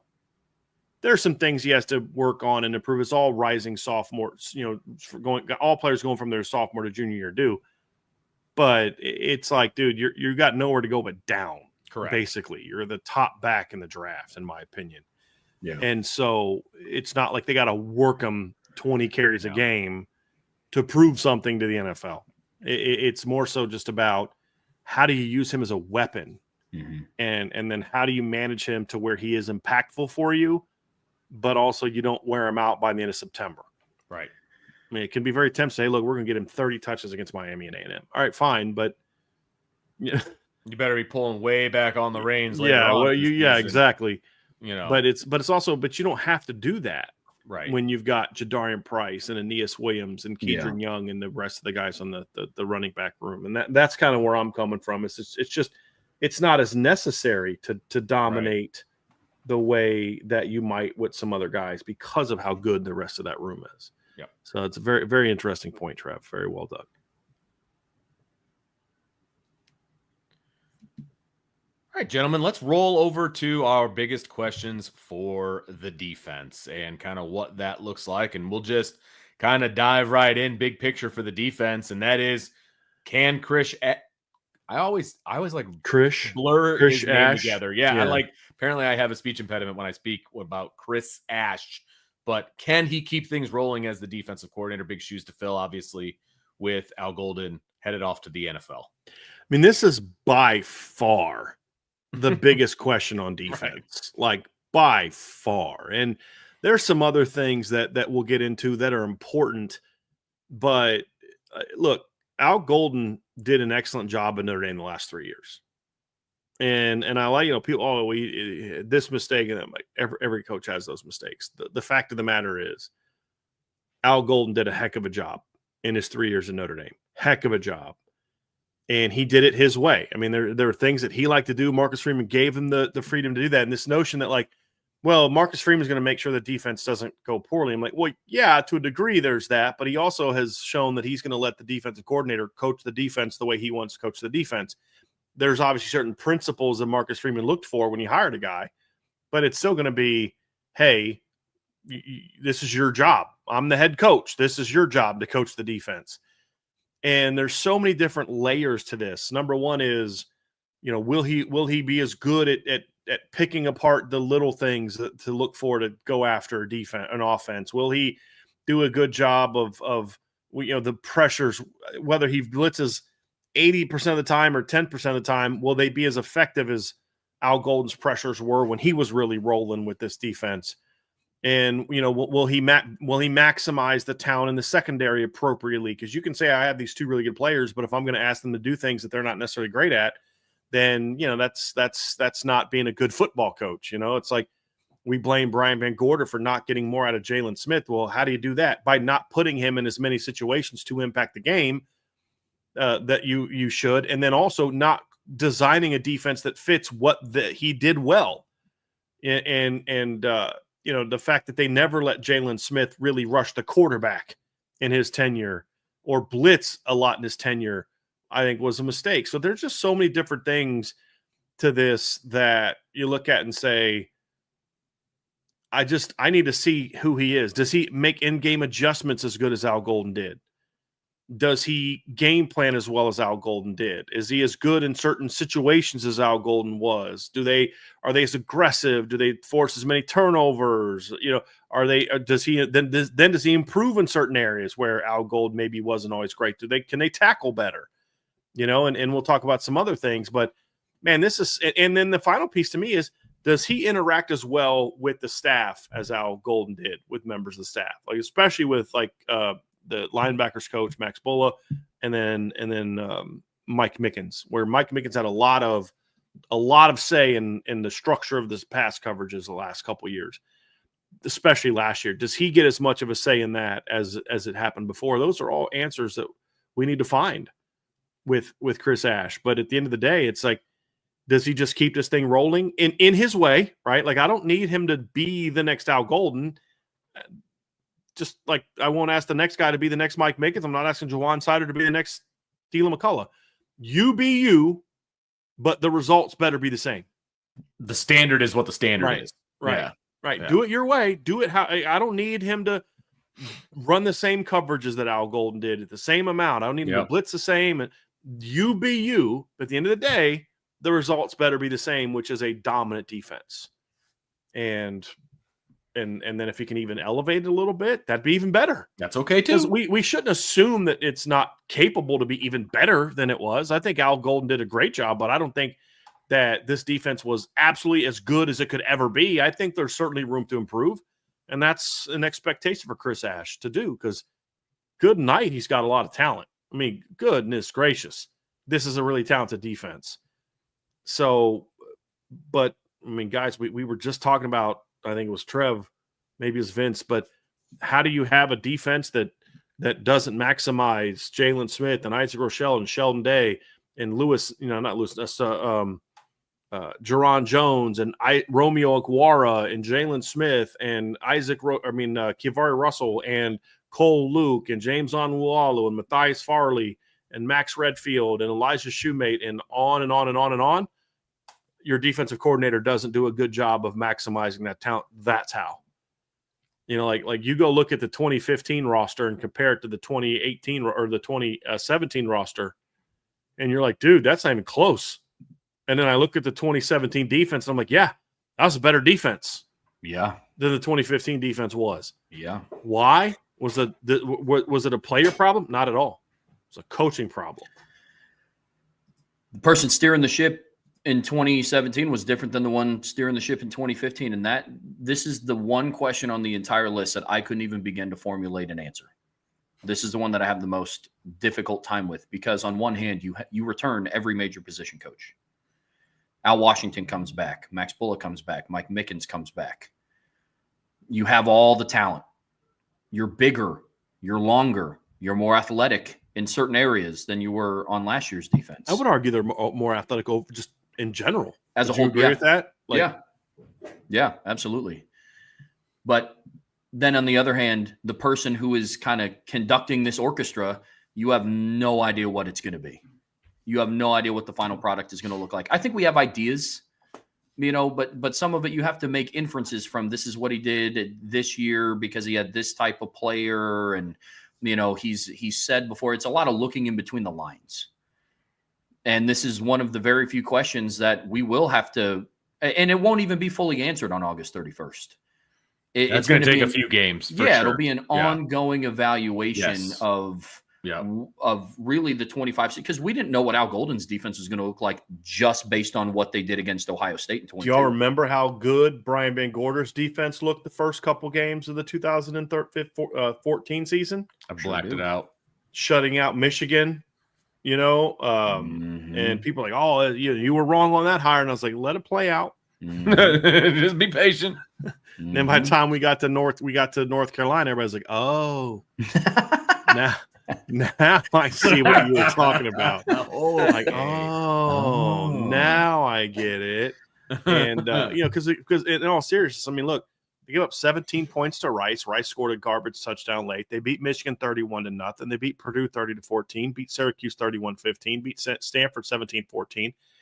And then people are like, well, but here's what they did the rest of the year: 43 to North Carolina, 31 to Florida State, 39 to Navy, 55 to Arizona State. Really, let's say 34 to Arizona State because there were 3 pick sixes. 43 to Northwestern, who, by the way, coming into that game in 2014, Northwestern had scored 24-15, 24-29, 20-17, 17-7, 9-43 against Notre Dame. So just let's remember that one. 31 to Louisville, who had a true freshman quarterback who ended his career playing wide receiver, and Raji Bonifant for that team. And then 49 to USC in a game where if he wanted to, Steve Sarkisian could have hung 70 on that team in 2014. Yeah. Like, he called off the dogs in a big way in that game. Remember they had like that 20-something play drive with Max Brown, a quarterback? They could have easily hung 2 or 3 more touchdowns on that game. And then, of course, gave 28 points to LSU, although there was a kick return. But, once people had some film on it, it got exposed. So it is about November will give us a much better sense of things, good or bad. If they're not great in the first 2 games, it doesn't mean they're not going to be elite in November. Just because they look great in September doesn't mean they're going to look great in November. But we'll at least get a glimpse of it. But I could point to things. Vince, you remember this. I could point to things in the first few games and be like, yeah, I know it's working out now, but guys, that's going to become a problem. I did the same thing with John Tenuta, and you're like, yeah, it's working now because people don't have film on, but wait until they get film on that, and this is exactly what's going to happen, and it's exactly what happened. So even if the results are good, we'll be able to look and say, yeah, it's not that great, or maybe like, hey guys, if he keeps this up, it's going to be what we think it is. So that early season test will be huge. But yeah, guys, the Chris Ash thing is just hands and head and shoulders above, far and away, whatever expression you want to use, the biggest question. And when we say question, we're not talking like it's going to be bad. It's an unknown, and how well he answers the impression he makes, how well he does is going to determine a lot about this. And you don't want to have your freshman quarterback, redshirt freshman quarterback, or redshirt sophomore quarterback have to get in shootouts every week because you can't stop anybody, especially when you get to the postseason. I had mentioned earlier about the fact that Notre Dame has a bunch of guys returning on this team overall, and that goes for the defense. There's a bunch of guys returning, but there's also a bunch of guys that are not returning, and that's our next question: is will they be able to replace the departed star power? Because they have lost guys at every level. How are they going to replace those guys, and what is that going to look like, Trev? I want to kick this to Trev. I want to say this because it's this, Trev. It's not that they lost volume. It's the guys they lost were important. Absolutely. It's the star power. That's where I'm coming from with this question. It's not how do they replace the departed players. It's those guys were stars. Those guys were leaders. Those guys were playmakers. It's not so simple as just plugging a talented player into that role and saying, go have fun. There's multiple ways to replace a guy. Leonard Moore stepped in for Benjamin Morrison and was phenomenal. With all due respect to the D tackles last year, they were not Riley Mills when they stepped into the lineup. No. Where does it look? What does it look like? That's where I'm coming from with this question mark, Trev. No, absolutely. This question is fascinating. 4 of your 5 captains on last year's team were on defense. Ben Morrison, Xavier Watts, Jack Kaiser, Riley Mills. How do you replace their impact? We talk a lot about Xavier Watts, who's just always right place, right time. You need a play to change the momentum of a game. Where's 0? You need somebody to dial up a pressure. You need somebody to change the game up front. You lean on 99. Where's Riley Mills? Same thing with Jack Kaiser at his level of defense. But not only did you lose impact, you lost impact at every level. You lost 2 D linemen. You lost a linebacker who's played the most snaps in Notre Dame's program's history. You lost Xavier Watts, the most decorated C that's ever wore the blue and gold, and Ben Morrison, the player who kind of changed the trajectory of what it meant to play corner at Notre Dame. One of. How do you replace that? And I think where I take this question, because I'm fully on board with you, I think it's going to be interesting to see where Marcus Freeman's philosophy leads him to replacing these guys. Because you're right, it's not just as simple as, all right, well, Jason Onye will start for Riley Mills and Gabe Rubio will start for Howard Cross and, battle for Will in the offseason. And we'll see if one of our 4 stud safeties can replace Xavier Watts on paper. But the philosophy is, well, you don't replace Riley Mills with one guy. It's about replacing the production. Okay. Well, you're replacing Riley Mills, who led your team in sacks. You're replacing Jack Kaiser, who led your team in tackles. And you're replacing Xavier Watts, who led your team in interceptions.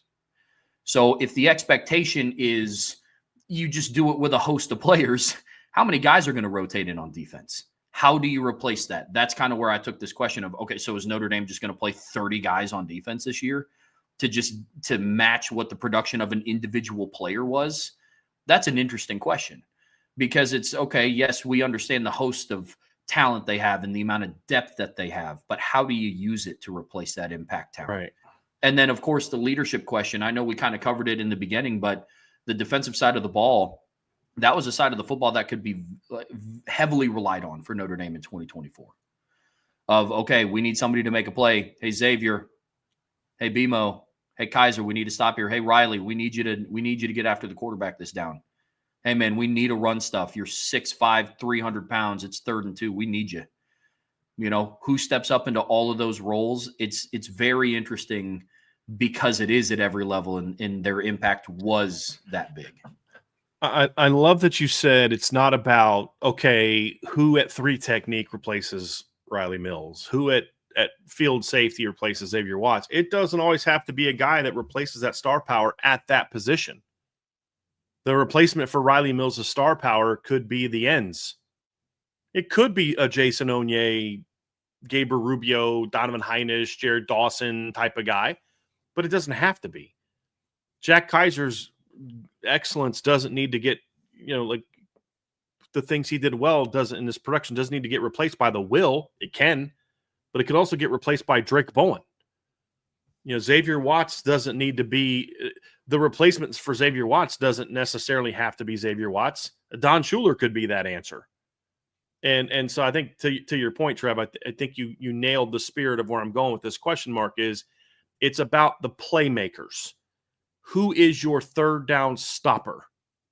Who is your guy that gets after the quarterback when it matters most? Khalid Kareem didn't rack up a ton of sacks in his career. I think he had never had more than 5 in a season. But didn't it always feel like every time he got a sack, it was in a really important moment in the game? I mention that all the time. Yes. It was, Julian Aguara is going to rack up the stats, but Khalid's going to give you the winning moments, and you need both. They both matter. I love those money down players, those guys that they're going to step up when the game's on the line. And for all the crap that Christian Gray caught last year, he was a money down player with one exception, and that was the play against Ohio State. But he had so many times when he stepped up in the 4th quarter on 4th down and made a huge play last year. That's what you're looking for. And that's what Benjamin Morrison was when he was healthy. That's what Xavier Watts was. That's what, Riley Mills was. And that's what we don't know. There's a ton of talent, ton of depth, all that stuff. Like Vince said, there's a lot coming back. But it's not just about are you talented and do you produce, but you could be a guy that has 12 tackles, but that one missed tackle you made was on 3rd and 1 with the game on the line, or 4th and 1 with the game on the line. Well, that's the only I'd rather you would have had 3 tackles and made that one than have 12 and miss that one. Yeah, you only gave up one completion the whole game. It just so happened it was the game-winning touchdown. Well, I would have rather you give up 5 completions but made that stop. Yeah. It's all of that encompassing into this question mark is when you say, okay, how is this team championship caliber? That's the question that I have, is who are the money players for Notre Dame? And it can be it could be different guy every week. I mean, the two of the biggest stops of the Penn State game were made by Josh Burnham and Christian Gray. I think that early drive, third down, they tried to run stretch where they killed Notre Dame with that in the first half. Who was the guy that came up and blew that play up? It's Christian Gray. Who was the guy that on 2nd and goal from the 1 makes that huge, or 1st and goal from the 2 makes that huge tackle for loss that then put Penn State behind the 8 ball or behind the sticks a little bit. Then they got a throw pass. It gets dropped. But it was that play that by Josh Burnham that drove that thing back. It's that. It could be a position. It could be a player. But it's needed if this team is going to repeat what it did last year. Another aspect that kind of dives into a little bit more X's and O's and they're Jimmy's and Joe's as well. But this was always a piece that we always talked about, Brian, when it came to defense under Al Golden. And there were times where it was a schematic decision, and then there were times where it just wasn't very good. And we're talking about, will the run defense be better this year than it has been?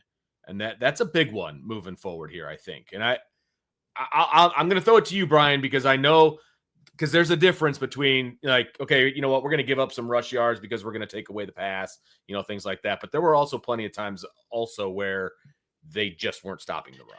Yeah, the first half against Penn State wasn't, well, we're going to let them beat us with stretch all day right, running a football because we're going to make sure the receivers don't catch a pass. Right. Maybe that was the game plan. It's probably not a smart one because right. That's the unit you're not worried as much about. No, you're absolutely right, Vince. There were times we talked about last year, like, hey, guys, they were willing to give that play up. 3rd and 12, they run for 9 yards. They were willing to let that happen because they weren't going to let them complete a pass beyond the sticks. Okay, that's fine. There were certainly games that we looked at the last couple of years where, like, yeah, they were willing to give up some of those yards because, they weren't doing this and weren't doing that. And Northern Illinois didn't run for 190 yards on Notre Dame because Notre Dame let them run for 190 yards. They ran for 190 yards because they just whooped Notre Dame in the run game. They didn't give up Penn's over 200 yards rushing in the semifinals and championship game because they were so hyper-focused on stopping the pass game. Like, you still did poorly. You still had bad run fits. You still had bad tackling. Like, that's not a game plan decision. And I just don't think you need to give up that much in order to stop something else. And here's the end of the day, you still didn't even stop the other thing. Because when they needed plays in the passing game, they still got them. So you didn't even get that. So, I remember now Golden said it, and I didn't love it at the time. I understood it, but I think there's kind of happy medium. He's like, I don't really care about leading the nation in rush defense. And I'm like, yeah, I get that, because 10, 15 years ago, that was a pretty important thing. You want to win a title, you better be pretty good at stopping the run. I don't know that you necessarily have to be but I mean, guys, the teams that are winning titles are still really good stopping the run. Ohio State last year finished 3rd in the country in stopping the run. Michigan in 2023 finished 6th. Now 6th against the weak schedule, but even if you go look at what they did in the late in the season, I mean, they still held Washington to 46. Bama went for 172. A lot of that was scrambles. They only averaged 4 yards a carry. Held Iowa to 35. Ohio State to 107. Penn State went for 164, but it was only 4.7 a carry. I mean, they were dominant. The only game where they gave up over 5 yards per carry was against Nebraska in a 45-7 win. So I don't think they were really concerned about it that game. 2022, Georgia led the nation in rush defense. In 2021, Georgia was number 2 in the nation in rush defense. In 2020, the COVID year, which was a bit of an anomaly year, Bama ranked 17th that year. 2019, LSU finished 21st in rush defense that year. 2018, Clemson finished 4th. So the 2 years where the championship team didn't have an elite rush defense was what? 2 of the best offensive football teams we've ever seen in Alabama 2020 and LSU 2019. So unless you plan on having that, it might be kind of important to be a pretty good run stopping defense. I still think that matters more than I think Al Golden thought it did. That was the one area The one area where I was like, I don't really love that he has that philosophy. There's things that if I was a head coach, I wouldn't have him play as much of this as that. That's more of a preference thing, not a this works or that doesn't work thing. And to a degree, I also think Al Golden's decision to do that was a wise one. When you have an undersized defensive line, you're not going to be a big, physical, nasty, dominant, run-stopping line. You're gonna have your moments, but this defense, there's no excuses for this defense not to be better stopping the run. Like, no excuse. Yeah, you're bigger, you're faster, you're experienced. Just none. Yeah, absolutely. I mean, I think the playoffs is I think it perfectly encompasses what you're talking about in terms of being able to stop the run. You go back and look at some of the closer games that Notre Dame played last year. You know, Penn State, why was that game so close? Because they gave up over 200 rushing yards, 204 to be exact. Ohio State, with all their firepower on offense, with Jeremiah Smith and Emeka Egbuka and Carnell Tate, rushed for 214 yards. USC, people remember, Jaden Maeva kind of tearing up Notre Dame secondary a little bit. They also rushed for 197 yards that game in a shootout. And so that is extremely important. That could be one thing that I didn't think about this until you brought it up about just Al Golden's overall philosophy. I wonder if some of that was what he got from the NFL. Because in the NFL, agree. I think that's spot on, Trev. Like, because, you think in the NFL, you have all these high-powered quarterbacks. Week in and week out, you're going against Pat Mahomes and Justin Herbert and Lamar Jackson and Joe Burrow and Josh Allen and all these other guys. And you have dominant run teams. You think about teams that are dominant on the ground, like San Francisco when Christian McCaffrey's healthy, or Derrick Henry, depending on what team he's on. But if you can shut down a passing attack in the NFL, you're going to have a successful defense. And I think some of that may have carried over to a lot of his coaching philosophy at college. But at the college level, we've seen it with Notre Dame. They made the national title game with the 101st ranked passing offense in the country last year. Running the football is carried in a little bit of a different light. So, yeah, I just thought about that when you were talking about his coaching philosophy. And I wonder if some of that was carried over from his time in the league. But that's interesting. No, I think that is absolutely spot on, because you don't have to be a dominant run defense to win and to have a great defense in the NFL. I think statistically, when I look at it, that's exactly what I see. I just don't think it's as necessary in the NFL to have that. And one thing that is necessary at both levels in the NFL and in college, though, is a pass rush. Notre Dame has a lot of potential when it comes to the personnel that they have as far as pass rushing units. And look, you put a great piece out on the message boards about the defensive line unit and what some of the expectations were on that. Go check it out. It's in the Champions Lounge, boards.irishbreakdown.com. A lot of good summer intel in there. But the final question that we do have on defense is, will the pass rush potential turn into pass rush production? Brian, you say it all the time that, as a coach, you have a love-hate relationship with potential talk. Love it in the offseason, hate it in the season. Yeah, exactly. And so when you start talking about this Notre Dame pass rush as a whole, kind of goes back to, losing Riley Mills, your most proven pass rusher. Where's the pressure going to come from this year? What does the up the middle pressure look like? Do the edge rushers take that next step? It's a very valid question when you look at the 25 season as a whole. I mean, Vince, we talk about this all the time, man. It's not even about ranking in the top 10 in sacks. It's not about ranking in the top 10 in pressures. It's about, when you need it, can you get after the quarterback? And where I'm also coming from with this, guys, it goes even just beyond just the pass rush per se. It's also about, can you do it without having to blitz all the time and bring 5-6 man pressures all the time? That's just like last year against Ohio State. They brought a blitz because they didn't think they could, in that last big play. The last one, yeah. Yeah, I mean, it was hard. It's harder to play over the top of Christian Gray there, or whoever's defending Jeremiah Smith. If Leonard Moore was defending Jeremiah Smith, I would have played over the top of it too. And it's just a bad call. But it's harder to do that when you have to trigger linebackers to get to the quarterback, because the safety has to come down and protect that linebacker. And, you need to be able to get after the quarterback more consistently, and you need to get after it when it matters. I mean, because and the reason I say that is, I would love it if they finished the year in the top 10 in sacks or sacks plus hits on the quarterback and total pressures, because like that's going to lead to the way the secondary is. That's going to lead to a lot of turnovers and a lot of stops. But I would rather rank 20th in the country in sacks, but knowing that this team can get to the quarterback when they need to, than be top 10 in sacks, but can't get after the quarterback when it matters. Sometimes those things go hand in hand, but yeah, it's huge. It's what I want to see. Well, it's huge, especially when you're going to be breaking in a new safety. You're going to have some different guys on the D line. I mean, if you can create pressures without blitzing, it's going to make your defense that much better. I mean, Al Golden put a lot of pressure on his secondary, obviously, especially on the corners. Put them on islands, did some different things. Obviously, more often than not, they were up for the task. If you don't have to do that, that still makes you better. And so, and then it allows you to blitz when you want to, as opposed to when you need to. And I think that's going to be the key for this defense, right? I like it. You guys, it's my other saying, right? Yeah. You want to blitz when you want to, not because you have to. And same thing with offense, right? You want to throw the ball when you want to, not when you have to. It's the same philosophy for me. And that's going to be the difference between a good defense and a great defense. And look, none of us are saying that they don't have the talent to be that.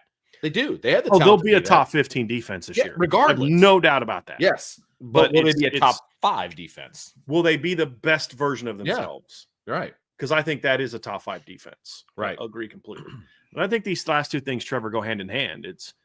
It's what is a key part of being a really good run defense and what's a key part of being a really good pass rushing defense. It's the front 7.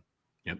And I think that at the end of the day, the line play is going to be vital on both sides of the ball, but also linebackers playing at a higher level. That's a part of this thing that I'm really curious to see, is what kind of responsibility does he place on the shoulders of the linebackers? Al Golden put a lot on the shoulders of the linebackers from a responsibility standpoint, but not from a production standpoint.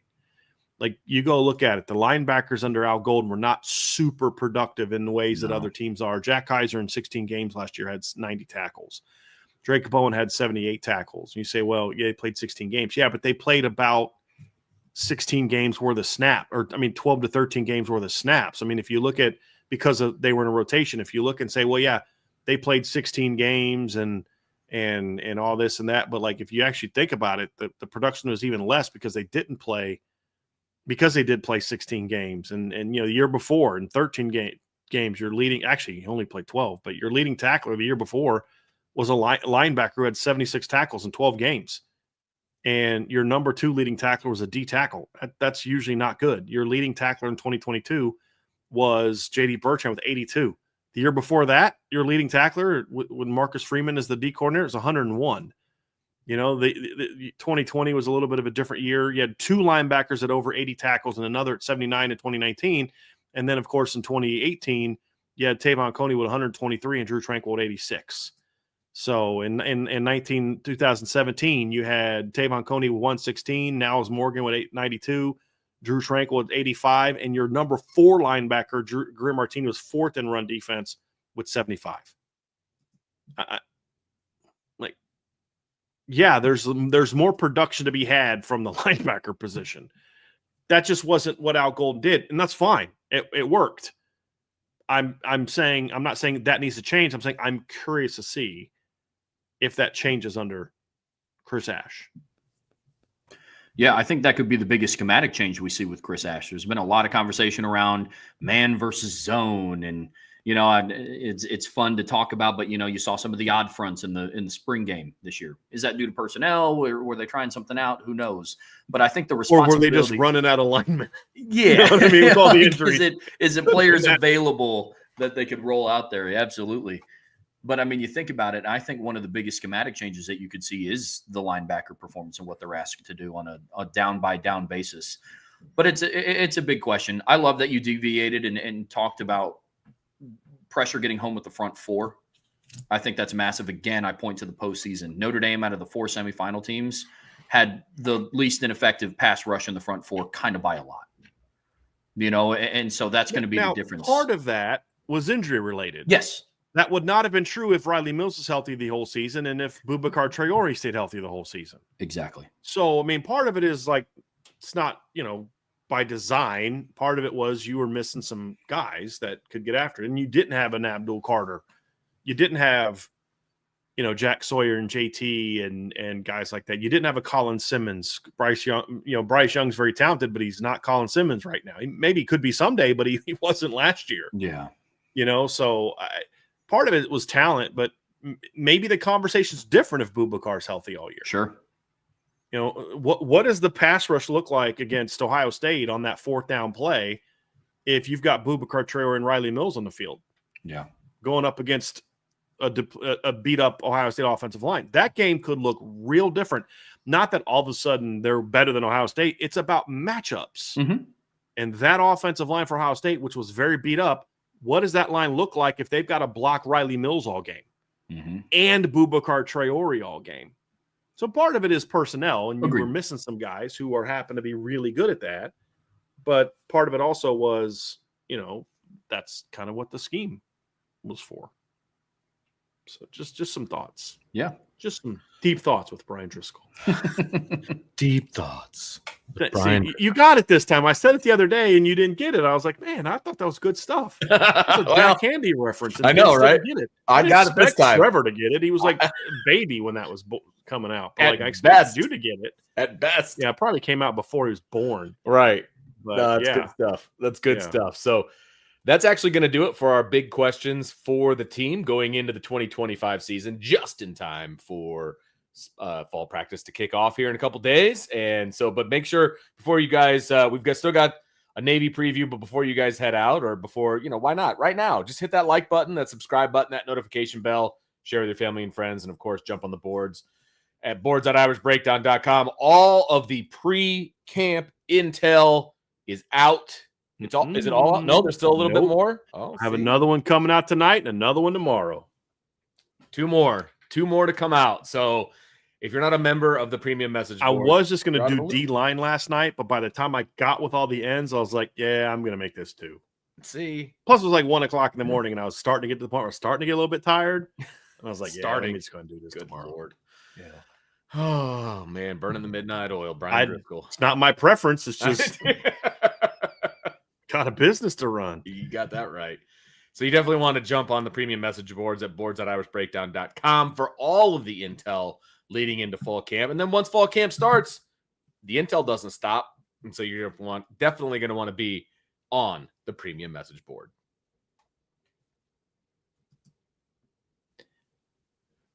We are going to continue our breakdown of the Notre Dame opponents for the 2025 season with one of the biggest rivals on the schedule, and the one rival that's not ducking Notre Dame moving forward, and that is the Navy Midshipmen, fellas. This is going to be a really fun breakdown because, in all seriousness, Navy was one of those surprise teams last year in college football. We expected them to improve in year 2 under Brian Newberry, but boy, did they make a big jump last season, going from 5-7 in his first season to 10-3 last season, and with a huge bowl win over Oklahoma. And I think we could all agree that there's a chance they're better than 10-3 if Blake Horvath doesn't miss some time and wasn't limited, guys. So we're going to talk about a lot of different things about Navy, and we're going to dive in their offensive defense. But just at the beginning, fellas, this is a crucial year for Brian Newberry, the head coach at Navy. He was the D coordinator at Navy before. Replaced Ken Niumatalolo, who had done a phenomenal job at Navy for a long time. I think it was at the point where they just kind of felt a change was needed. And he certainly brought some changes to Navy. They run a different defensive structure now. Their offense is trying to kind of move in a bit of a different direction while still maintaining being a triple option team, but sort of a modern version of the triple option. And so you have that big jump in year 2. You come back in year 3. You've got some important pieces coming back. You've got some big questions. We're going to find out now just how good of a head coach Brian Newberry is, because now that you're heading into year 3, Trev, it's like, okay, you set the bar last year, plus you've got a lot coming back. The very minimum, you should finish, repeat your 10-3, but maybe there's room for a little bit more.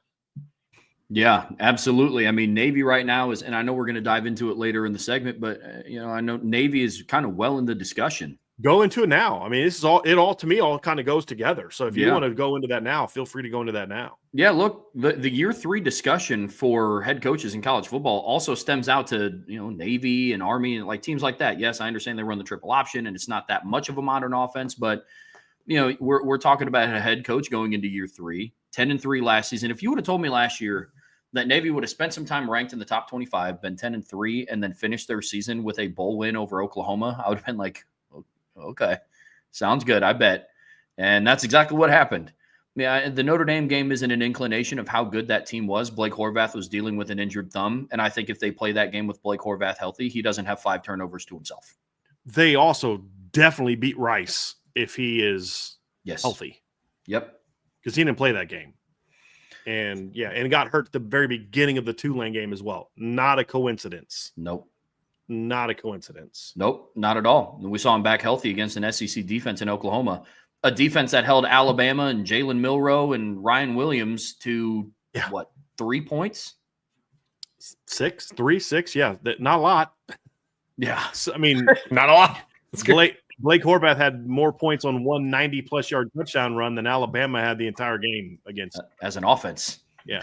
Yeah. Right. And so, it was a very impressive season. But right now, the group of 5 bid is kind of up for debate. Yeah. There's a lot of people that think Boise's going to repeat. And there's a lot of validity to that conversation. And then there's a lot of people that think that Navy could be the group of 5 bid this year. Mm-hmm. That is also a very valid conversation to be having. Because you go through and you look at what they bring back, a head coach going into year 3. There are 3 main offensive pieces that we're going to dive into here later. Questions to be answered. But again, so does every team. If questions were to hinder a team's playoff chances, then nobody would be making the playoffs this year. Unless you're on 3 and you think LSU is going to do it. But point being, love the pettiness. Thank you. Point being, Navy is in a prime spot this year to once again run the table against the 2 other service schools. Last year, they went 2-0 against Army and Air Force. They could run the table again. They have an opportunity to win their conference this year again, and they could potentially crash the playoff party. And that's an awesome spot to be in if you're Navy. Agree, and we'll dive more into it when we get to the predictions, guys. But when their schedule is also set up really nicely for them to jump into the top 25 pretty early and stay there for a while. And I think when you look at what they have coming back, that should absolutely be the expectation for Navy this season. They need to be in the month of November in the conversation for a playoff berth as the G5 rep. I absolutely think they need to be there. And then one of the other teams that's going to be in that conversation, they play, I think it's actually on Thanksgiving Day. I think it's the 27th, right? November 27th. They play Memphis. I believe that's on a Thursday, but like that's late in the year. That's a potential another G5 contender that they're going to play. South Florida is a team that a lot of people think has got a shot to maybe, we talked about dark horse title contenders yesterday. There's some dark horse potential playoff teams in the G5 level. South Florida being a team that some people are talking about. Well, they play them in the month of November. So the schedule sets up real nicely. You're going into year 3 of your program, going into year 2 of your new offensive coordinator. I think it's year 3 of their defensive coordinator, PJ Volker, who replaced Brian Newberry. And then Brian Newberry, obviously having been at Navy for longer than 2 years because he was their D coordinator. This is a big year for Navy to say, hey, are you just was last year just a bit of a flash in the pan? The AAC was down a little bit, and you had a nice year, and you had the big win over Army and all that. But year 1, 5-7, you lost to Army and Air Force. Year 2, 10-3, you beat Army and you beat Air Force. Like, okay, what's year 3? What do you have in year 3? And when you look at Army was the best team of the service academies last year from start to finish. Obviously lost to Navy in the head-to-head, but like 12-2, great year, just like overall best team. Army was just devastated by personnel losses. In they lose their quarterback, they lost a bunch of their offensive linemen, and then of course their running back jumps in the portal and transfers to Arizona State.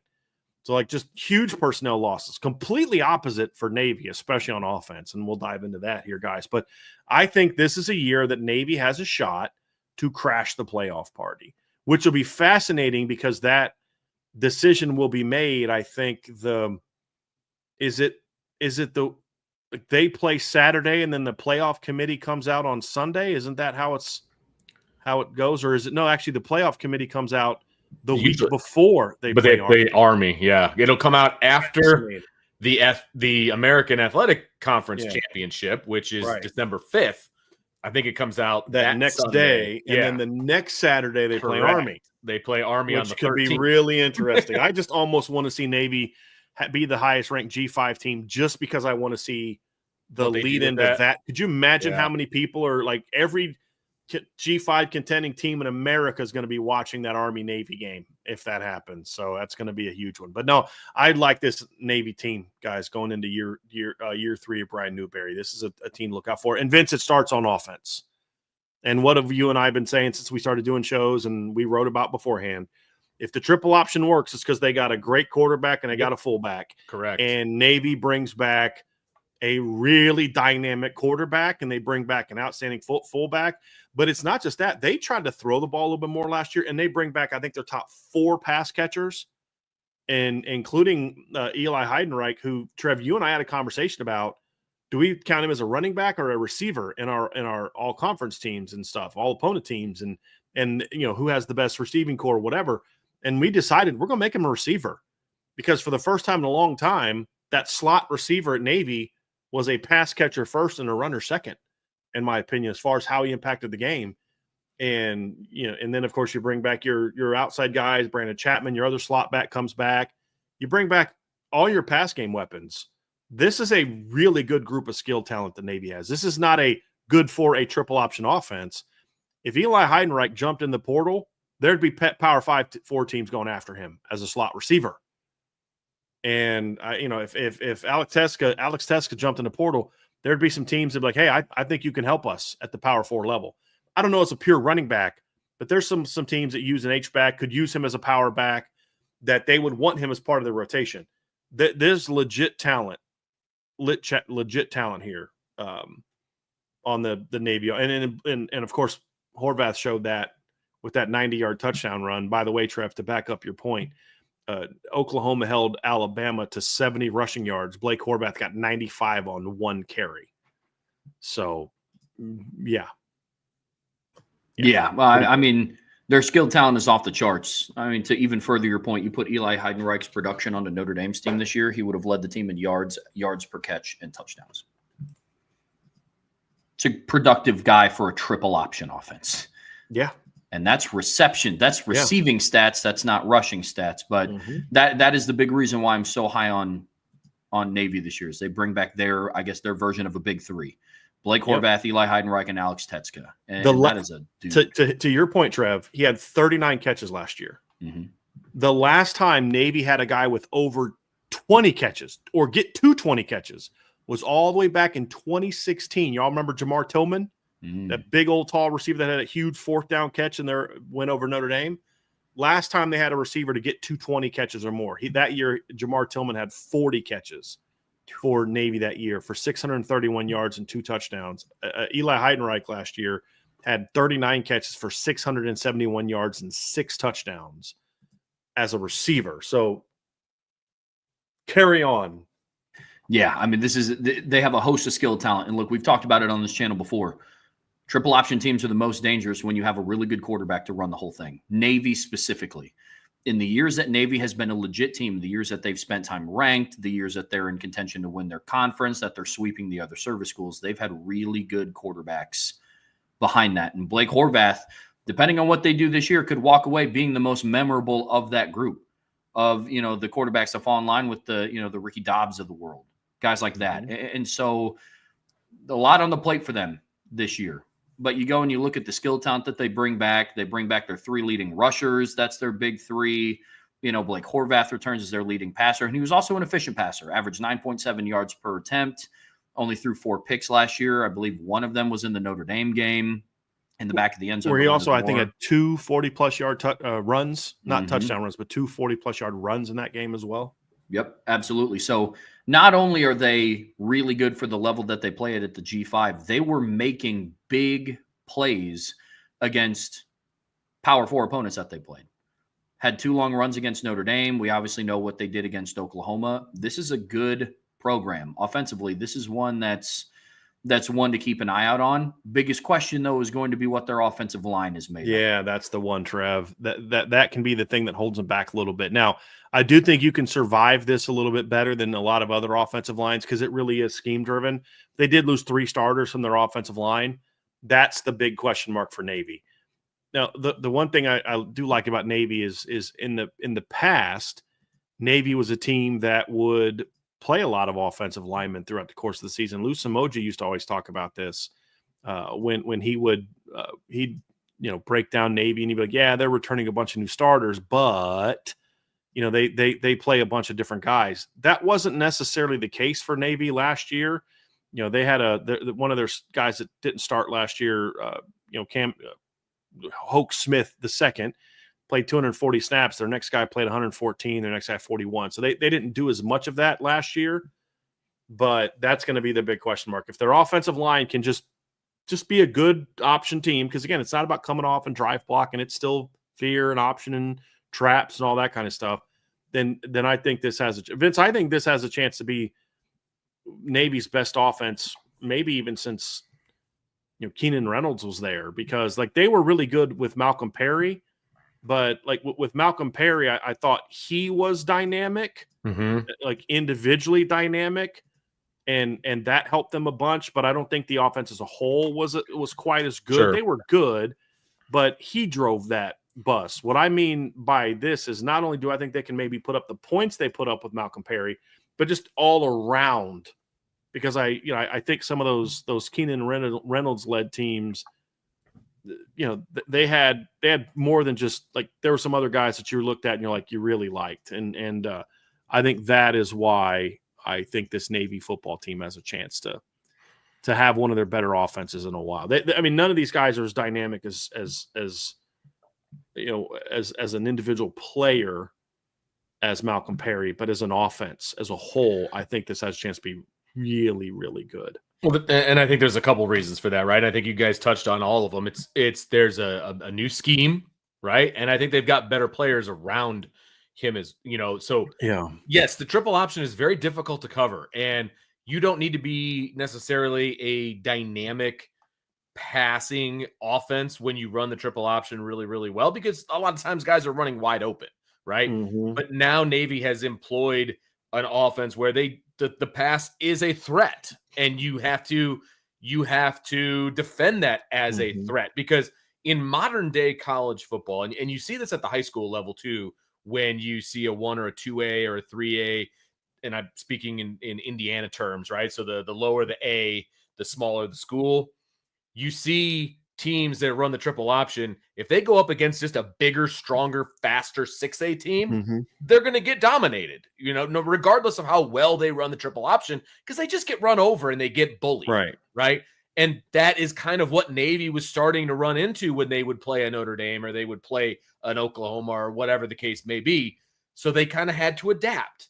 And I think they're doing a good job of adapting, not only from a scheme standpoint, but also from a talent standpoint. They're actually bringing in guys around the quarterback and the fullback that are talented, that can spread teams out a little bit. They can do some different things with them. Well, so I think those things combined. And that's what Keenan Reynolds had, because he had Jamar Tillman, who was 6'4", 205, could run. And they had Chris Swain at fullback, who was a really good player, and that's what I think this team has a chance to have. It's not just Blake Horvath. Having said that, when they took him out and his next quarterback, the guy they put in, Woodside, was just an option guy, the offense sputtered. Yeah. He's a special talent. I don't want to make it seem like he's not a special talent. I just mean is he doesn't have to do it by himself the way that Malcolm Perry had to do it by himself. And that's what I think makes his team more dangerous. But he's still the driver, because as we saw when he was injured, that offense looked way different when he wasn't healthy. Oh, yeah. Oh, absolutely. And then you can also circle back and you look at what their offensive line does have.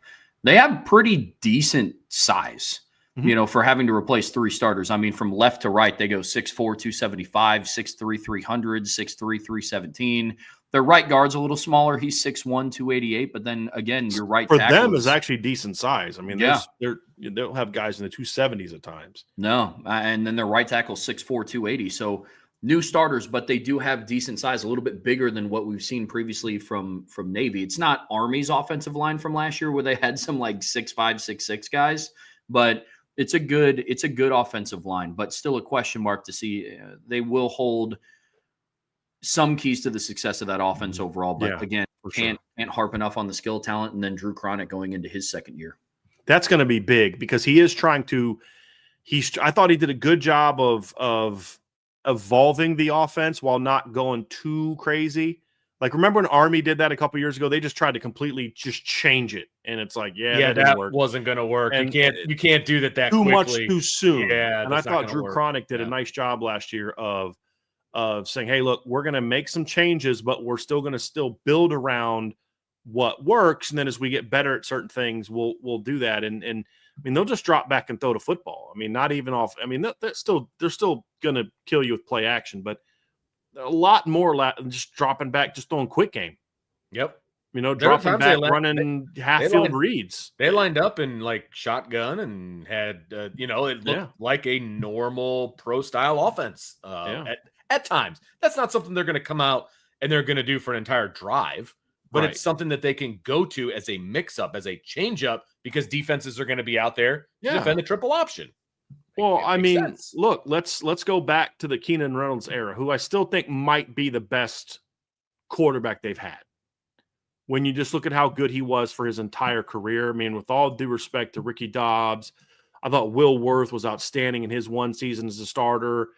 Obviously Malcolm Perry had that 2,000-yard rushing season. I just think when you look at the entirety of his career, Keenan Reynolds is a guy that rushed for over 4,500 yards and passed for over 4,000 yards.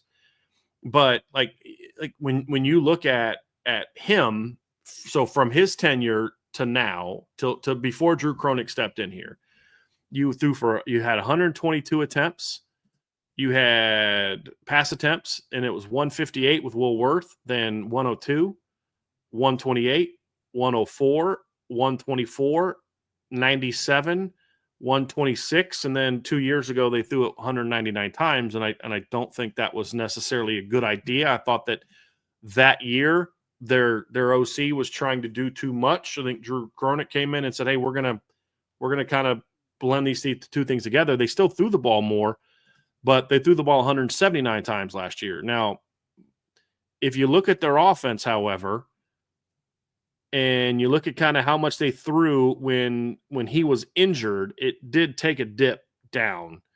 They only threw 11 times against South Florida. They only threw it 11 times against Tulane, and those are games he was out. He played I think a series or two against Tulane and got hurt. And then he comes back against East Carolina, and they throw 19 times and win that football game. So it would have been closer to the 190-ish range had he not gone down. That's a pretty big jump for Navy. And I think you're going to see it wouldn't shock me this season if he gets about 200 attempts. It wouldn't shock me. And that's in a 13-game season. So even, by the time you're done with Army. Because I do think, spoiler alert, I got Navy playing in the AAC title game this year. So I think he's going to have you're going to see a more balanced offense. But at the end of the day, guys, that's the reason that we have them in the playoff party. The group that's going to decide if it's actually capable of happening is the defense. And they were solid last year. They've got to be a little better, in my opinion. I mean, there's nothing to be upset about. You gave up 22 points a game last season. You gave up 22.4 the year before that. And really that's their best stretch of defense since, really like back-to-back years and forever that I can remember. I mean, if you go back and look at it, 16, they were 31 points a game allowed, then 26 the next year, then 33.5, and then 22.3, which jumped back up to 30 the next year, and then 28.3, and then 24.3, which is Brian Newberry's year as a D coordinator, and then 22.4, 22.4. So their defense is solid, but they lose a lot from that defense, and I feel like the defense has got to play better in some of the bigger games. That's really the thing for me. Like, defense did a lot of good things last year. Then you give up 659 against Memphis. You give up 466 to Notre Dame. Could have been more if Notre Dame didn't have some possessions taken away by defensive scorers. Like they gave up a defensive touchdown. Navy did. Jalen Sneed did Jalen Sneed strip the ball and recover it, or who stripped it? Technically, nobody. I think they credited Junior Tuialamaka, but Blake Horvath just dropped it. The one in the end zone? Yeah. Okay. But so you lose a possession there, and Notre Dame did what they wanted to do against Navy offensively, and then they gave up over 400 yards against Oklahoma as well. So I just think in some of those bigger moments, the defense is going to have to come up with some stops, and they're going to have some key replacements. If they're just as good as they were last year, I think this team can win the AAC and get to the playoff. But they need some slight improvement would be welcomed. But it's more so statistically, if they're statistically similar to last year, then I think this team can make the playoff. What you can't have is last year you dominated some bad teams, Temple to 11, you held Air Force to 7, held Charlotte to 17, South Florida to 7, and then you give up 44 to Memphis and 35 to Tulane and 51 to Notre Dame. Like, you got to get better there if you're going to crash the playoff party. You just need to get a little bit better. Status quo is fine, but improvement gives them a legitimate shot. And then I would love to see what Navy can do in the playoff. Playing some team that's never faced the option, potentially, preferably an SEC team. They have a month to prepare for it. Yeah. That'd be really interesting, fellas. Really interesting, and a headache for whoever would have to play them. Yeah. But I think their defense has got to improve a little bit. Sure. But even maintaining is going to be a challenge when you talk about they lost over half their starters. Well, and I think the offense needs to continue to do a good job of possessing the football, limiting possessions by the opposing offense, all of those things to help out a defense that may not be where you want, you know what I mean? Like, or at least early on too. But here's the problem with that though, Vince. This is a potentially explosive offense. You're right. And we're going to slide it to 10. You know what I mean? Like, dang it. That's Blake went for 60 again. You're killing us, dude. You know what I mean? Like, and I'm sure the defensive coaches are absolutely thinking that too, by the way. But that's the danger. Like, that's the concern you have, to your point, Vince. But yeah, that's a very fair point. Yeah. Very fair point. Yeah, I think the defense is going to be kind of what makes or breaks Navy's season in the month of November. Yeah. How they hold up. Because to your point, Brian, big games is where they wavered. And their biggest games this year come in the month of November. They're on the road against Notre Dame in a night game, which is an interesting twist on the Notre Dame-Navy matchup. Can't tell you the last time they played at home at night. That's fun. That's a fun matchup. Where it kicked off at night. Like, they've had a couple of those November games that were night by the end of the game. But I honestly, to your point, the last night game I remember was they've had some night games where they've played in the away. Like, remember the 2014? Mm-hmm. Against Nate, that was a night game. But yeah, to your point, as far as at home, I can't tell you. Yeah, that's cool. I can't tell you. That's cool. But you're on the road against Notre Dame, and then the week after that, you host South Florida, who we've talked about as a dark horse team to, be a G5 bid. And then you have a bye week, and then you wrap up at Memphis, and then you're going to have the AAC championship game, and then you're going to play Army. And so the defense is going to kind of hold in the balance. I don't have a whole lot of fear for their offense. My concern level for their offense is relatively low because of what they bring back. But if their defense can just play steady in those games, there's going to be some games where you just get, you just don't have the horses to compete. We spent a lot of time today talking about the Notre Dame offense and what they could be this year. Navy's defense, they might just not have the horses to compete with that level on the road at night in Notre Dame Stadium. I understand that. But got to hold serve against Memphis and USF, teams of relative talent level. Where it's a little bit closer, yeah. Yeah, got to be that. But that's going to be interesting to watch their defense down the stretch.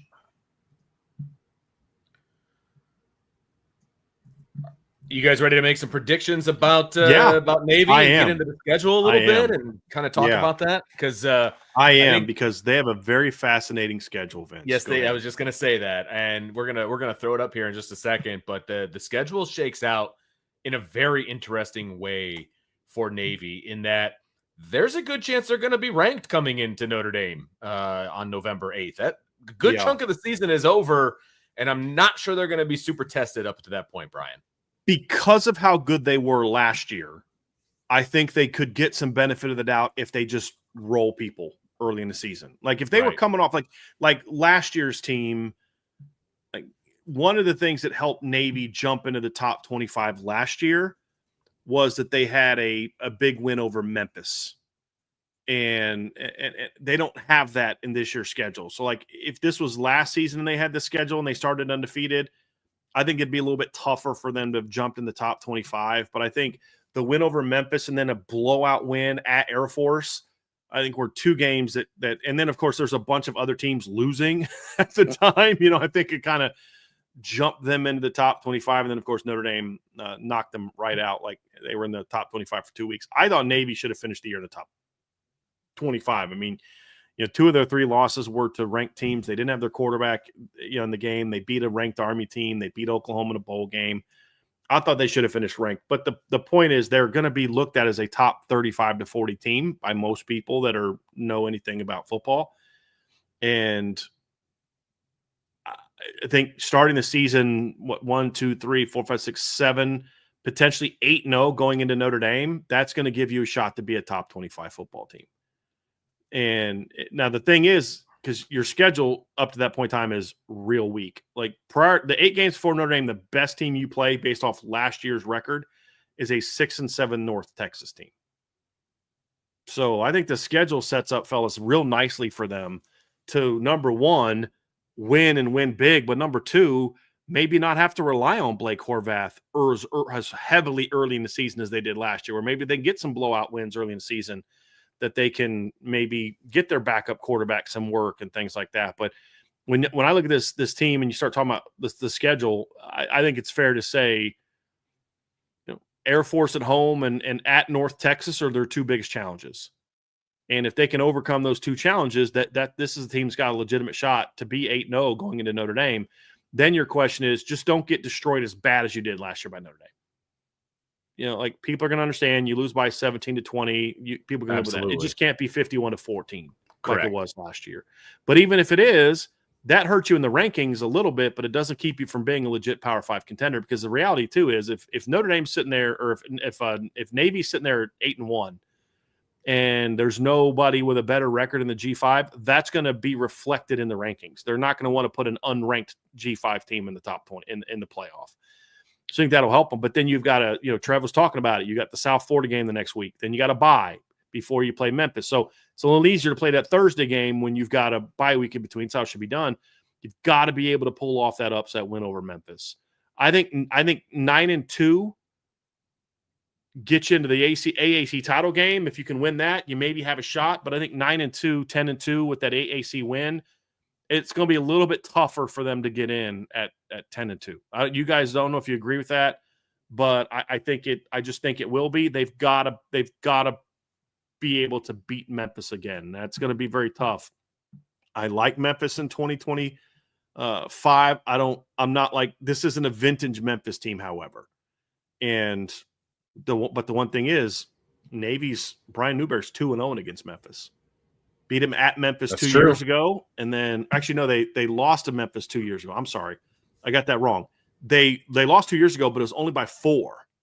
And that was a year where Memphis went 10-3 and Navy was 5-7. They lost by 4. And then last year they came out and beat Memphis by 12 in a game that was very high scoring, but a game that you were like, Memphis had no answers for Navy. Like no answers for their offense last year. You've got to be able to keep that going. And I think they've got a shot to. I mean, it was 49-30 in the fourth quarter before Memphis scored a couple touchdowns late. And then this is what I love. Navy gives them the ball back, and then Navy puts it away with a pick six. So it was 49-30, and then Navy scores twice, or Memphis scores twice, make it 49-44. They get the ball back, and then Navy takes it back to the house at the end of the game. So it was a very interesting game. If I remember correctly, they recovered the onside kick. If I remember correctly, Memphis recovered the onside kick after making it 49-44 and then threw a pick six. So anyway, that's a game you got to win. I look at Navy, fellas. I do like this team. I have Navy. I'll just say I have Navy 11-1 and playing for the AAC championship. That's where I'm at with Navy. I have Navy 11-1 going into the Army game, and then I think they beat Army this year. So I have them 12-1 and in the college football playoff. That's my prediction for Navy this year. I think it's a really good Navy team, fellas, and they're a very favorable schedule. I gotta say, I really like hearing that, to be honest with you, because I've always been such a big Navy fan. You know, other than the fact that obviously they play Notre Dame every year, you want Notre Dame to win. They should win that every year, and it's embarrassing when they don't. I still love Navy. Like I just like, for example, if my kid was so inclined, I would have loved for him to go to Navy. You know what I mean? I would have loved for the him Naval to play Academy. Yeah, 100%. That just wasn't his future path. And so I am a big fan of Navy. I think that they do have the talent. I like the fact that they are updating their offense, but still staying true to their roots. Right. Because they can't go to a modern offense, Completely like a true agree. modern offense. They're never going to be able to recruit the athletes to run Absolutely. the spread or a power eye offense. They're just they have to do something gimmicky, but you also just can't be what they were correct in the couple years before, where they just not at all remotely a threat to run the football. Teams are just too fast. Yeah, right. Teams are just too fast nowadays, guys. That's exactly right. And we've seen that in the last couple of years watching Notre Dame play defense against Navy. It's just they can't compete with the speed of high-level college football teams. It's just not going to happen. So they have to be a little bit gimmicky. And I'm okay with that. Look, Navy's the underdog when it comes to obviously playing Notre Dame and playing those big-time schools, which is why I would love to see them in the playoff, right? I think they can dominate the AAC, or whatever. It's just the American now. Conference now, Yeah, Vince. right. That's right. I got to get used to that. And they have a mascot too, which is interesting. But whatever. I think they can stand out. I know. I think they can dominate that conference without much of a problem. I can't. Okay, yeah. Well, they catch some breaks with their schedule, and that's the only other really top team that they play in the AAC is Memphis. Right, and it's at the end. Yeah, I think after that a bye helps. week. Yeah, I think that helps. I am also fascinated to see what happens when the CFP puts them in before they even play Army. Like that, it's just a weird, like quirk of the schedule. Well, like what if Army's good again? Right. Like, what do you do? Do they say, "Hey, we're going to hold off on the 12th seed and just say the winner of the Army Navy game"? Like seriously, those are legitimate questions. I am always a fan of curveballs and throwing a wrench into things, and that does that. And I don't know that I want that as much, Vince, because I fear of how the Big Ten and SEC might use that to somehow complain about something related to something that makes no sense. But look, my prediction about Navy isn't because I like Navy. And you're not saying this either, Vince. It's not because I like Navy. It's not. I really think this team has a chance to do that. Sure. I think this team has a chance to be that good and make that kind of run. I mean, we've seen Navy finish in the top 25 in past years. I think this team has a legitimate shot to make a run. My only question is, without a win over Notre Dame, will their resume be good enough to get in over another 1 or 0 loss G5 team? Because when I look at their schedule and I compare it to Boise's schedule, it's not really close. Because the one advantage they have, we play Notre Dame. Well, Boise has that this year too. That a lot of what you just talked about kind of leads into my prediction. So I have Navy in the regular season going 10-2. I think they're going to be pretty banged up after the Notre Dame game physically. And then you turn right around without a bye week and you play a South Florida team that's also a sleeper team. But I do think they beat Memphis on the road, and I do think they beat Army, and I also think they win I do think they win the American Conference. So I think in one of the more that put them as in a 1-loss conference team, right? You're 10-2, lose to Notre Dame, and then either South Florida or Memphis. Yeah, okay. Yep. So I have them winning the American Conference, and I think in one of the more controversial, this is just going to kind of add to what makes up the final 12 playoff teams. I don't think Navy gets in. Not that I don't want them to be in, but here's why. There's a lot of things that are kind of working against them.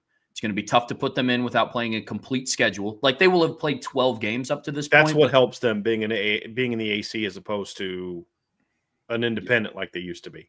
Yeah. Another thing that's going to be interesting about that is what is going to be the recency bias, because they're going to compare Boise State to Navy. And one of the glaring things is going to be, okay, they both played Notre Dame. They both played in South Bend. Right. Navy will have played Notre Dame in South Bend after the first playoff rankings have came out. Boise State gets the benefit of playing them before the playoff polls come out. And that's going to be another factor that I think. And now I know the committee would be used a lot to weigh those two teams. Yep. Trevor, a lot. And I think based on play style, I think that Boise State has a better chance of making it a close game than what Navy can. We talked about this when we previewed Boise. The fast, because these to me are probably the two best G5 teams in my opinion. But what's fascinating is they play three common opponents. Yeah, they play one independent team in Notre Dame. They both play one Mountain West team and Air Force, and then they both play one American team in South Florida.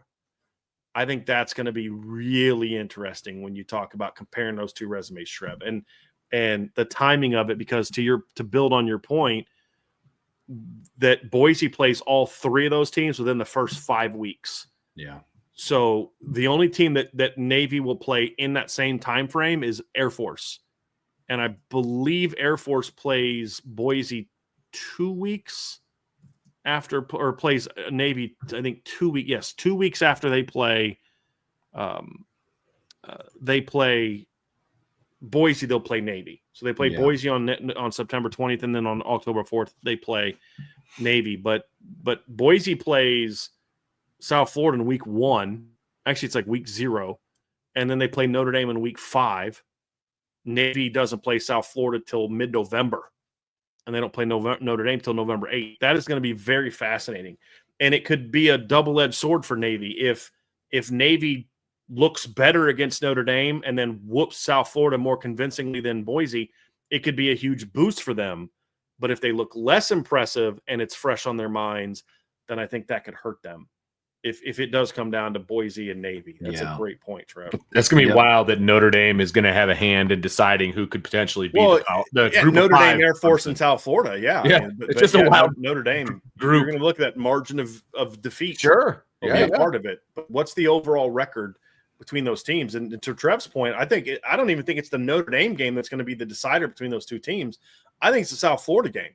Yeah. If Boise goes on the road and beats South Florida, and then Navy loses to them, and then loses back-to-back November games, that would, in my opinion, Trev, I think even if they have identical records, I think that would knock them out. Yep. So it's unfortunate. I think it's going to be interesting because when you look at it in a vacuum, you're going to look at a Navy team that goes 11-2, wins their conference, and one of their losses is to a Notre Dame team who very well could get a bye in this year's playoff. Yeah. It's like you're going to hold that team out. But I think it's going to be timing. I think it's going to be the common level of opponents and how that shakes out a little bit as well. So it's unfortunate. I wish I didn't have to because I fall in line with you guys. Love Navy. Love to see what another team would have to do. Like, how fun would it be just, watching a Navy team having to travel to Athens, Georgia to play a playoff game? That'd be wild. Sign me up. I would love it if it was that. I actually would love it against a northern team. I would love to see that in the cold. Yeah, that would bring me back to like high school football days. Growing up in Ohio, there'd all these option teams. Like, the school I was at, Lima Bath was an option. Was like not an option team. They ran some option, but they ran a lot of quarterback stuff. Like, man, you start getting that in November, December. When it's really cold, that's an interesting dynamic. Just keep getting pounded over and over. Yeah. In the cold. Oh yeah. Yep, that'd be fun to watch. That could be fun. But the Moldus trip, Vince, you got to give us your prediction. Yeah, I'm kind of I see a second loss in there somewhere, and it could be South Florida, it could be Memphis.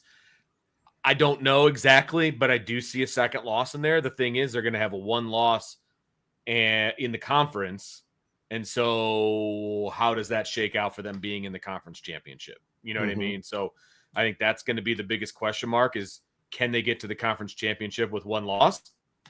We'll see. I think they can. And then what do they do with that? I think that's going to be the biggest key. So I do see 10-2. I do think that they will beat Army. Sorry, guys, in the chat. But I think that they go 10-2. And I think they have a legitimate shot at getting into the playoff. It just depends on, like you guys have already said, what happens around them, what happens with Boise, what happens with South Florida. All of those different things. Could a 10-2 Navy team get in? They could. But it just depends on what happens with everybody else at the group of 5 level. Would you guys agree with this, that a 10-2 Navy team that wins the AAC is going to have a tougher time getting in over an 11-1 Navy team that wins the AAC? Like, I think, and what I mean by that is, even with an identical record to another team at 10-2, you take the other team that's maybe 11-2. Yeah, because they would have won the AAC. Because you don't want to run the risk of, okay, we're going to take 11-2 Boise or 11-2 Fresno or 11-2 Troy or 11-2 San Diego State or whatever over 10-2 Navy. Both are conference champions, because you take the 10-2 Navy, there's already going to be enough kind of Navy, really.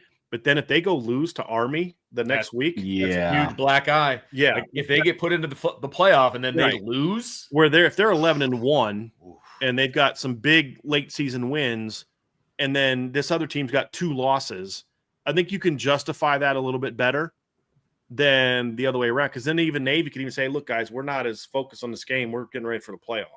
Yeah.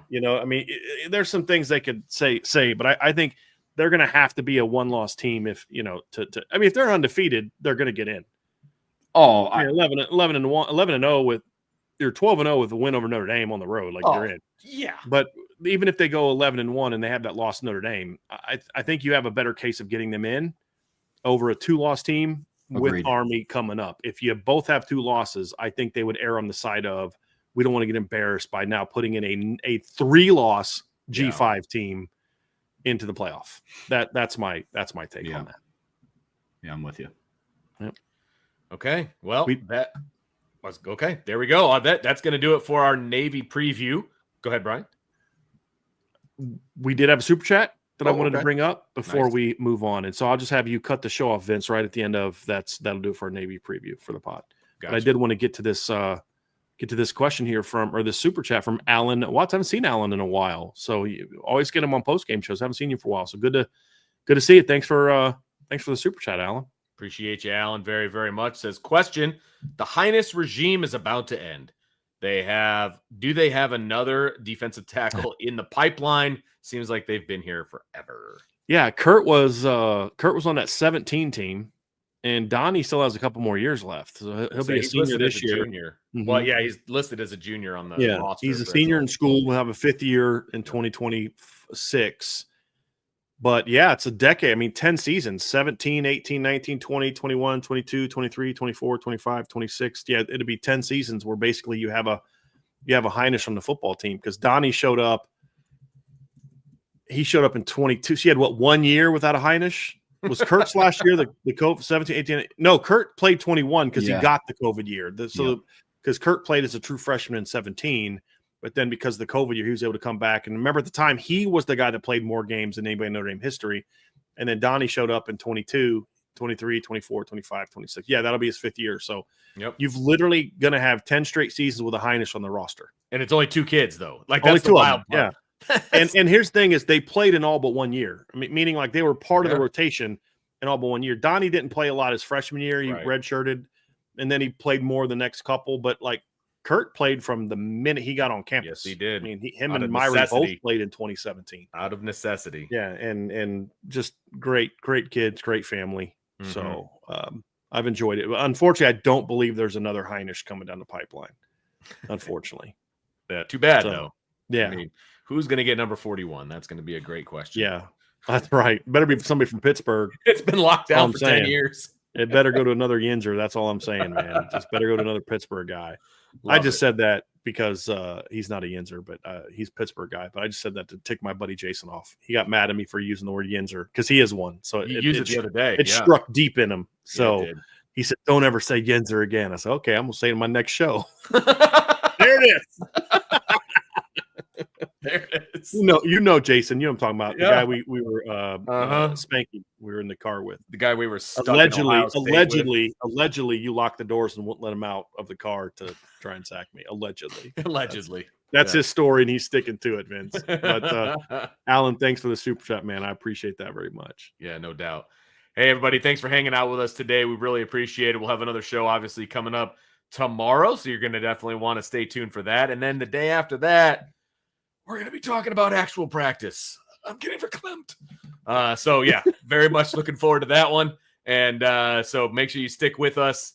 Hit that like button, hit that subscribe button, hit that notification bell, share with your family and friends, and of course, become a member of the premium message board. You can do that over at boards.irishbreakdown.com. Yeah. All kinds of good intel. We are also soon going to be releasing our new content plan for the season. Yes. And there will be a lot more things that are message board only, including at least one show that we've Yep. done in the past that will now be available only for the premium members at Irish Breakdown. So you're definitely going to want to be a part of what we got going on over there, no doubt. We got some exciting stuff. We've been talking about it for a little while now, and I'm excited to roll it out. And yes, members of the message board are going to be enjoying it.